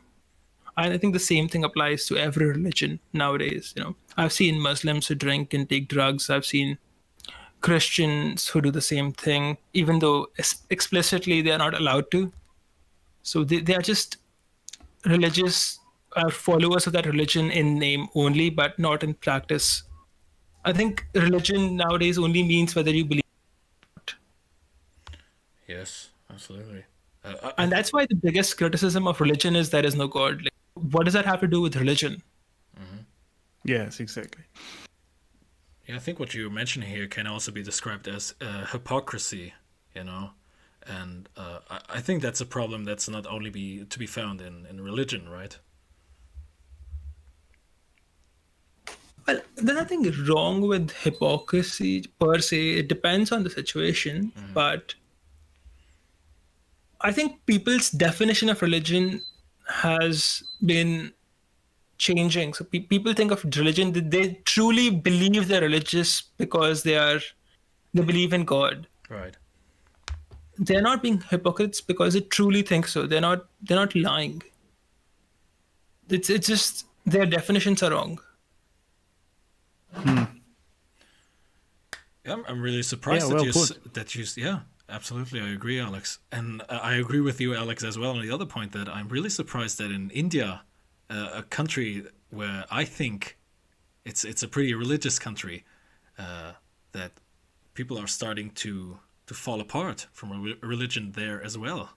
Really, really surprised about that. Yeah, It's happening everywhere, and in India, actually, a lot of it has to do with poverty. When people are poor, it's very difficult to be righteous. See, I'll quote Chanakya here. The root of dharma is finance. And if you're broke, like you have nothing to eat, it's difficult to be honest. See, no matter how honest you are, David, if your sister is starving, you're going to steal an apple. right.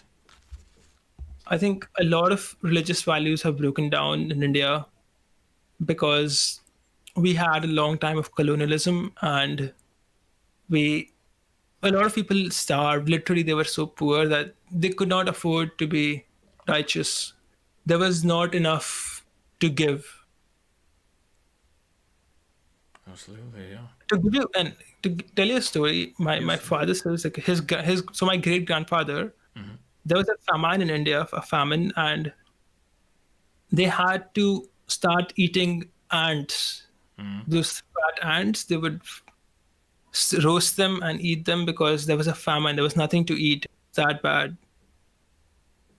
I think about 10 million people or lots of people died in the Bengal famines. I'm not Bengali, but just giving an example. People were poor back then for like a long time, and that's when faith and values and religion broke down It's funny a lot. it's funny Yeah. because in India, or what you just described, the story you just described, tragic of course, but it's a complete different reason. While, for example, people in the West, people in Germany, are falling apart from religion, isn't it, Alex? Like I have a feeling Yes. here it's like the complete opposite, you know? Yeah, I was going to say, I'm kind of surprised that poverty was actually the reason to abandon religion, because I would have guessed it is the reason to follow it. So you have something to believe in that gets you through that, like valley, pretty much. And as you said quite correctly, in the West, especially Germany, for example, people are abandoning religion because they don't see a reason to follow anyone, because they have everything pretty much, or believe in anyone rather. So this is quite interesting to see that both sides can lead to a loss of religion there. I think with the West and Christianity or Abrahamic religions in general, I think a lot of these religions were too literal, or they said things that have been scientifically disproven, and that affects faith in those religions. So let's say when there's a time where we don't have science and someone says that the sun revolves around the earth and you have no way of saying it doesn't, you will accept it. But over time, you have theories of evolution and discoveries of astronomy, and which has eroded the trust people have in the Bible and your books, if that makes sense to you. It does, absolutely. Yeah. So I think that's where the cracks in Christianity have emerged. It's a science has disproven a lot of things that Christian knowledge considers to be truth. And if, say, something you consider to be true from your book is not true, then there can be more things that are not true. Right. So why believe anything? So I think that's where a lot of these things have started in the West. Indian religions, Hinduism is not as strict about. It doesn't say this is truth. It doesn't say, or at least as far as I'm aware, it doesn't say that the sun revolves around the earth. And so we haven't had any scientific disproved things. Anything hasn't been scientifically disproven or anything. Hinduism are just values. And from what I can tell, a lot of these things were known to Hindus before. So in old Hindu books, we knew there were 9 planets, and they were revolving around the earth. Indian mathematicians have discovered quite a few things before Western mathematicians, but since we end up following the Western education, we think a lot of the things that have been discovered were actually discovered by the West, but they were discovered by Eastern societies much before that. Absolutely, yeah. It's actually funny to see how the East was well ahead of its time, long before the West. You know, it's like time has changed a little bit, or more or less we are meeting each other in the middle somewhere. To be honest, it's a cycle, really. It's a cycle. Yeah. Every civilization has a golden age. So where are we now, Harsh? What is your prediction on the West, on Germany, and all this stuff? I mean, Alex has asked you before, like about the U.S. Do you think the same goes for Germany? I don't know how familiar you are with the situation here. I don't know that much about Germany outside of the whole Nazi thing in the Second World War, and I know that you guys have lots of good engineers. But that's my extent of knowledge on it. I can make a macroeconomic prediction about Europe. And I think that when America's economy declines, Europe's will follow, because right now Europe doesn't spend that much money on defense because the Americans do it for them. Right. But once Americans stop being able to afford that, you have to do it. And a lot of you have very socialistic economies where you charge 60-70% taxes and you fund a lot of things. But when you end up paying for defense as well, you can't do that. The structure will not work. I also think that China is attacking Europe quite a bit. They have infiltrated Eastern Europe and they influence the voting of the European Union. So I think the fate of Europe is linked to the fate of the US, at least I don't. in that sense, because the US pays for your defense, and when they stop, you will have to pay for it yourself. There's also the immigration problem you guys have. Yes, we do. You have too many foreigners who do not respect your culture into your countries, and those foreigners are vested in spreading their own culture despite the problems it brought them. So you will have to eventually deal with that problem too. I'm not a doomsdayer. Like I don't think there's a doom. I think that smart people will move here and there. There will always be prosperous people, but some places will be more prosperous than others. Harsh, I don't even think our own people respect our culture, to be honest. So it's not even the immigrants, although I agree with that, but culture in Germany has really declined heavily in recent decades, I think. I don't know. I think I've heard. So how does it work in Germany? I've heard that you don't have dating in Germany. You meet someone and you ask to get married or something like that. A couple of meetings. Alex? What do we say about that? Well, no, I think it's very American. Yeah. Like most It is? things, actually. Yeah. Oh, okay. Because I have a friend who married a German guy, and she said that she only met him thrice. That's an exception. interesting. That's an exception. Yes, definitely, absolutely. For Germans. Oh, it's an exception. Okay, I didn't know that. I thought that was the norm. No. People nowadays don't even get married in Germany that often anymore. No? I would say no. I see. I've heard a lot of good things about your engineers. Yeah, that's basically the only good thing about us. except This from is mostly what we're known for. from the Nazis, of course. That's the only thing. Right? I told you can't do the Nazi speech. Like if you pretend to be Nazi or you, even for a joke, they arrest you. Yeah. That's a risk I'm okay with. We need to have a little bit of jokes in here, so. But that's so crazy. Like you can't express even in a funny way anything that is pro-Nazism. Yeah, this whole cancel culture, it completely ruined humor. And I mean, you just said it yourself. That's a different thing. I'm told it's legally not allowed. Like if you do the Hitler pose where you raise your hand in a salute way and then you start speaking in German, they arrest you. Yeah. Yeah, that's pretty accurate, actually. So everybody who's That's kinda crazy. Everybody who's listening, don't do the Hitler pose with German talking. Just don't. Don't do it in Germany. Do it in India. No one cares in India. So Harsh, do you see your future in India, or will you move to another country somewhere in the future? I like India a lot. We're growing very fast. The economy is very big.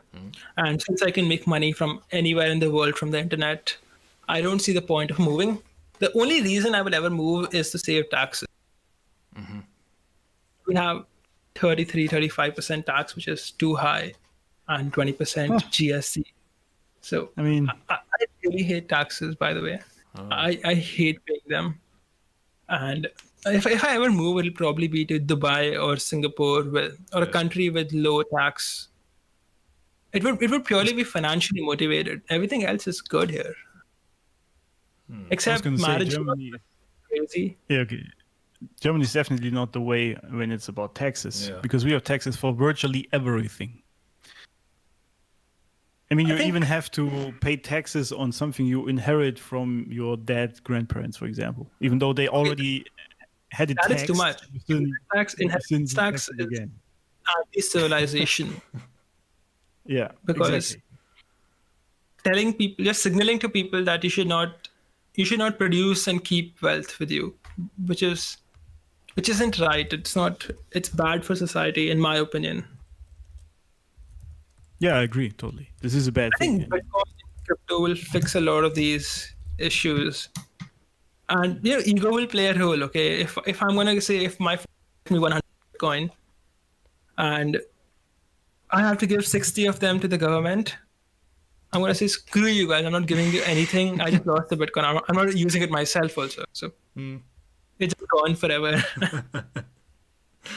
So Harsh, you said your future is definitely in India. You don't see a reason to leave except for financial reasons. Would you consider yourself a person who is very bound to your home, to your hometown as well? I'm not going to ask where you live, of course, but are you someone who needs a safe environment, an environment you know very well? I don't need it. There's just advantages to having it because, see, with India, I speak the local languages here. Right. I know all the structure here. I have my friends here. I have business partners here. If I have a problem, I know who to talk to. I know lawyers here. I know police here. I know the system here, and it's easy for me to get things done. If I move to Germany, first of all, I can't speak German. Don't come here, So, man. so yeah, I don't. It's just inefficient. I don't know anyone there except you. I don't have any friends there who I've known for 10 years. So, what's the point of me coming there? Especially if I'm earning the same thing since I'm working on the internet anyway. Right. I don't have the motivation. The only motivation I have is save taxes, which can be handled in other ways as well. But I'm honest, I pay my taxes. Alex, I think we both have a little bit more reasons to leave, right? Or what was it Absolutely. with you? Well, I definitely don't think about living here forever, because there's just too many things I don't like. For example, the taxes, but it's not really a big thing. Also, people virtually giving up their whole culture, how people here think, most of them really, that this whole socialism thing is actually great, where we're heading and stuff like that. So yeah, I'm not too fond of that. Eastern Europe is better. Like I've spoken to people on Twitter who live in Romania, and they say they like it quite a bit. I don't know how true it is, but they claim to like it. Alex, we had a discussion, the same discussion we had with a guy from Romania a few weeks ago, didn't we? Yes, exactly. I think Romania is one of the last sort of traditional places in Europe where actually religion is still big and sort of walling off the ideologies, even though it's still coming more and more. But there is still some traditionality in there, over there rather. The thing with moving is that where do you even go? Let's say you go from Germany to Britain. It's the same thing there. They're doing the same stuff. So you have to Exactly. You have a problem and you have to solve it, but you have to move to a location that solves your problem. It isn't just just a question of moving. It's a question of where do you go. So I think since a lot of these Western countries are doing the same things, finding a good candidate country to go to is also difficult. It's something you need to think about quite a bit because this is a big move to make. I do think that if you plan to move to India, that's not a bad idea. You will still end up in a high tax country, but India has a lot of English speakers and Indians like foreigners. People will treat you well, especially if you're white. People in India love white people. Interesting. Okay. What do you think that is, Harsh? I don't know. They just think that white people are fascinating and they want to know more about you. They will give you lots of respect and treat you a little like royalty. So white people generally enjoy themselves in India a lot, at least from what I can say. Like you enter a shop, and the shop person will delightedly greet you and everything. So if you're white, if you're a foreigner, Indians are very friendly in general. So I think you will have a good time in India, in cities at least, because if you go to very small places, you will have issues with communication. But in cities, everyone can understand or speak English. So you will have a good time if you move to India. It's a very cheap place to live. It's so cheap that I make my annual expenses in a week.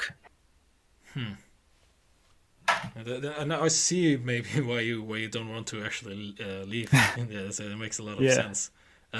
Absolutely. How do you see your future, like family man, kids?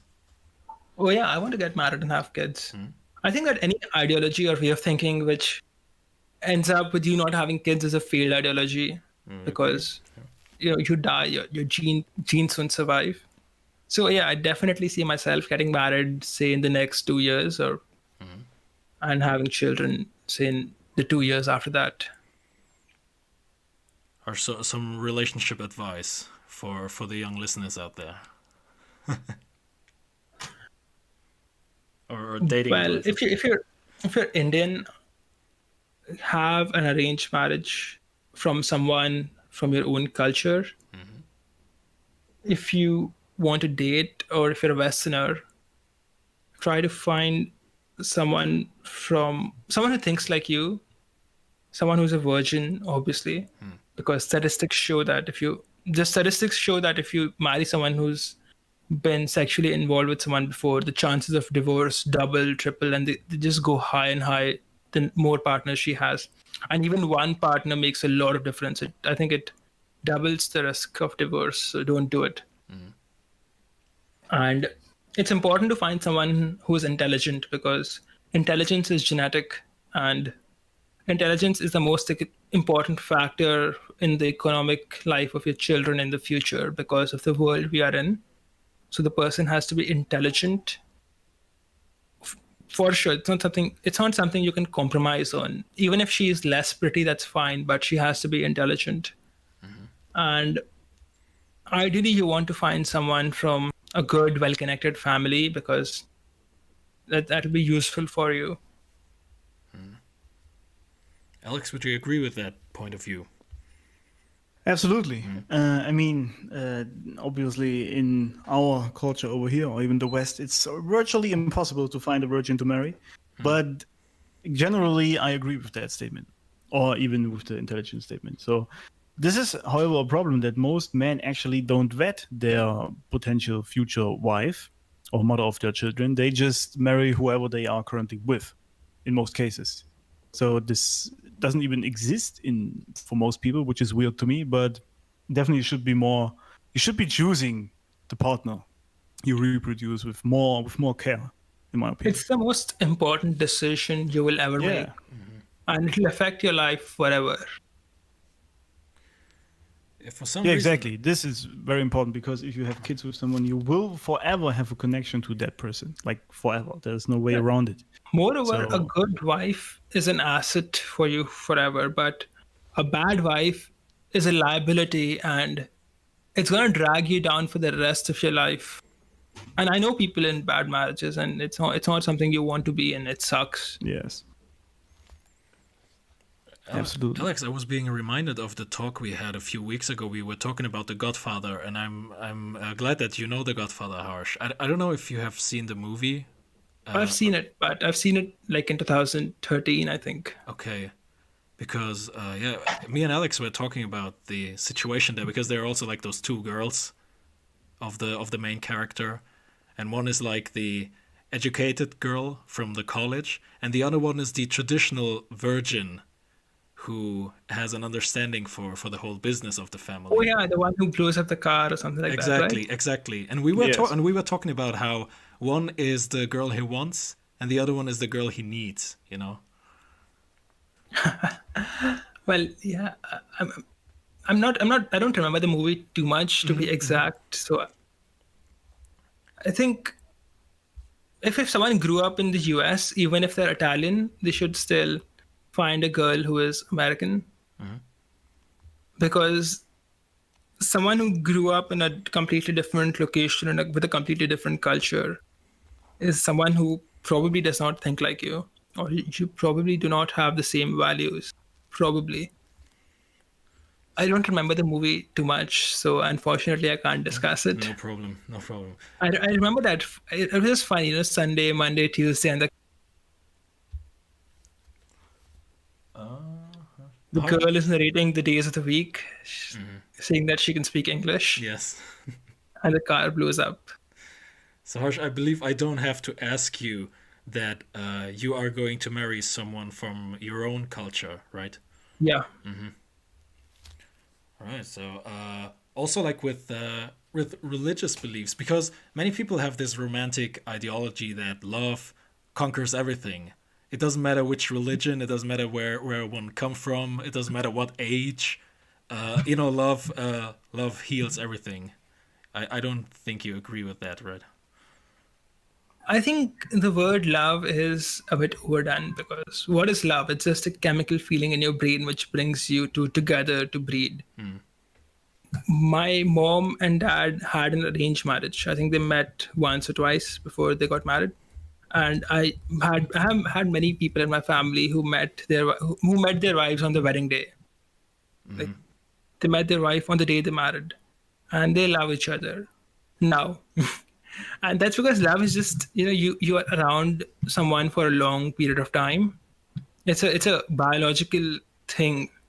You start just feeling, you have emotions for someone. I don't think love conquers all, because if it did, all these divorces would not happen. Right. All of the couples who got married were in love, and half of them are not married anymore. What does that tell you? Love doesn't conquer anything. Yes. I think this is again the part of a feminized society, because it's obviously a feminine viewpoint on these whole things, because the patriarch obviously decides who fits together well. This is how he decides who gets his arranged marriage or who gets to marry his daughter, for example. And this whole view we have these days with love is the basis of everything. This is really just another feminine viewpoint on this whole thing, in my opinion. Yes, I think as we become more feminine, emotional decision making is what is being promoted. So it is just how things are. As a person, okay, I try not to become too defeatist, okay, because when you're talking like this, it makes the person who's listening to us think that the world is fucked. Yeah. Which it is to some extent, but as a person, what can you do about it?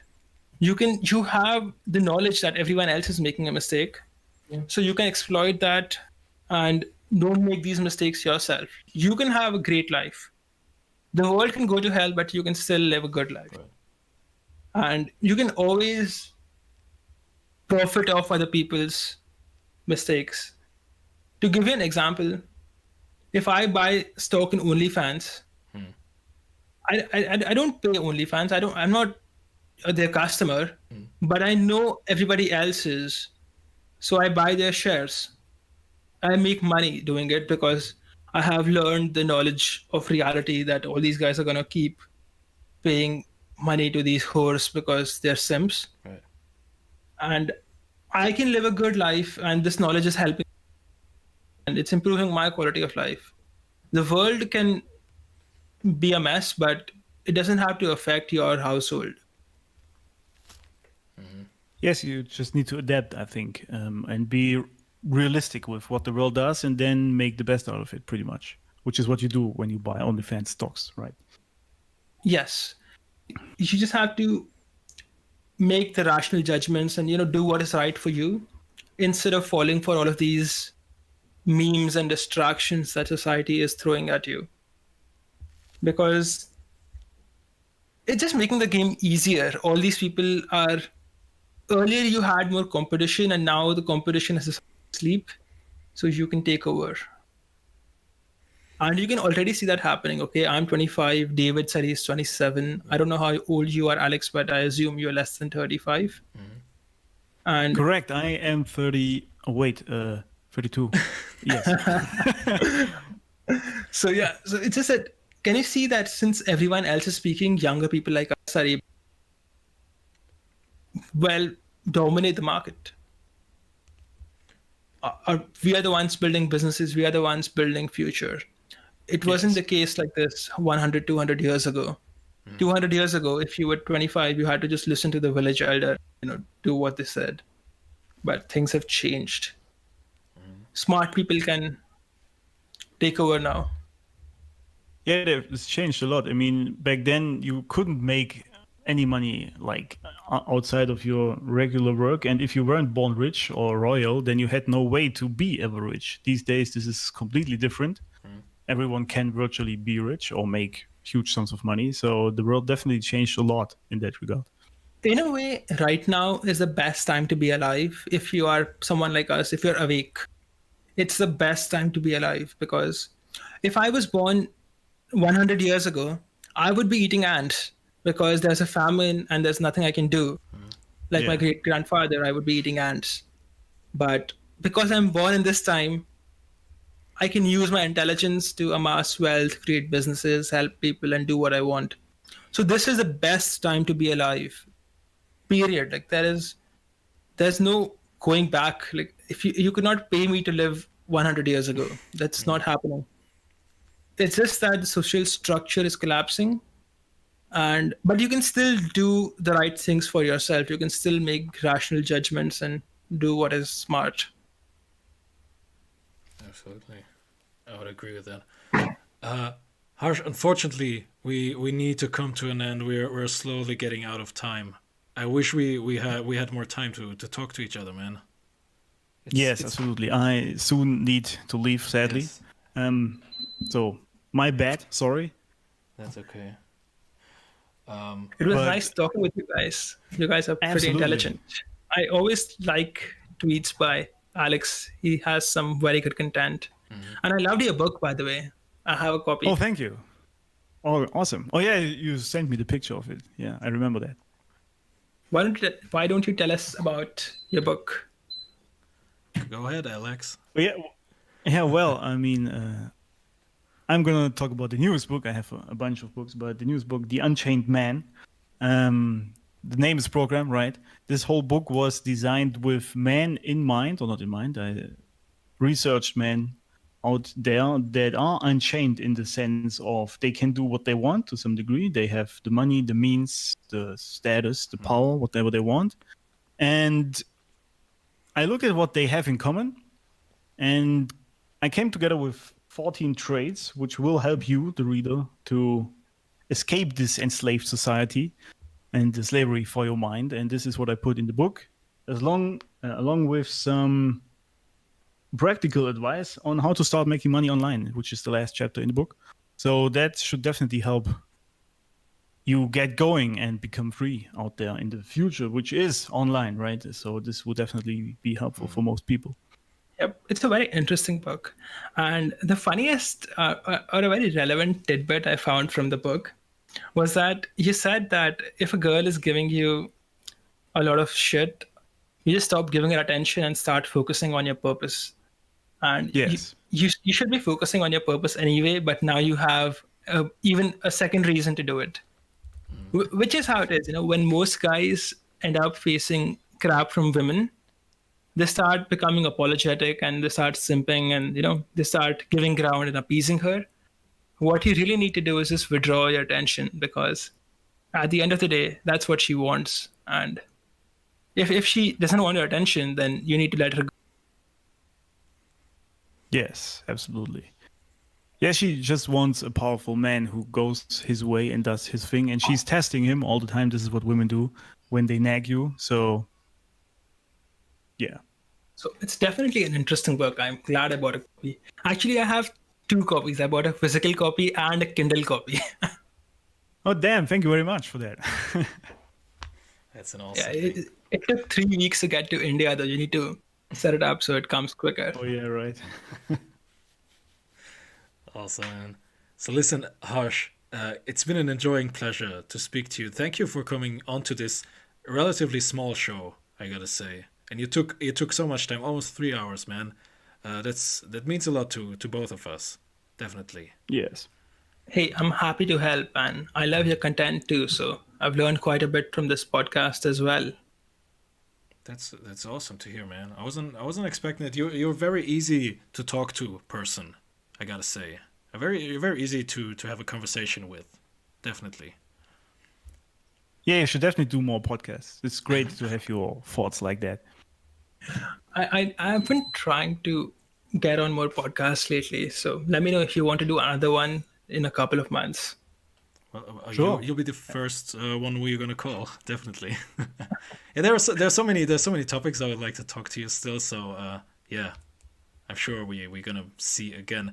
Harsh, the last few minutes or seconds they belong to you. Anything you want to say to the Precious Red Smoke audience? Anything we can expect from your Twitter? You don't have to mention your website or something. I'm gonna put it all in the info box and on the screen right now. Anything we can expect from you in the future? Oh, yeah. I'm building a Bitcoin course. It's going to be free. I'm working with @coding languages from Twitter. And what we're doing is we're creating a list of resources where people who want to learn about cryptocurrencies, decentralized finance, Ethereum, colored coins, NFTs, and things like that. It's a structured course they can take. It's completely free. We don't charge a penny for it. It'll be on the website, and we're in the process of making it. It's coming out soon, so look for it on lifemathmoney.com in like a month or two, and you should find it. Well, I would be a fool if you don't take this free offer, right, Alex? I'm on the absolutely. Bitcoin diet right now. That is, I'm studying about cryptocurrencies 8 hours a day.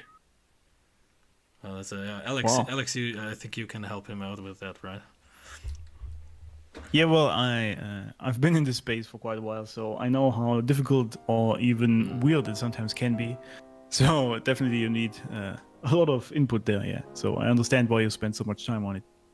But yeah, if you have any questions, I mean, I've been out of the loop a little bit, so I don't know the current trendiest coins or something, but I know the technique or how it generally works, etc.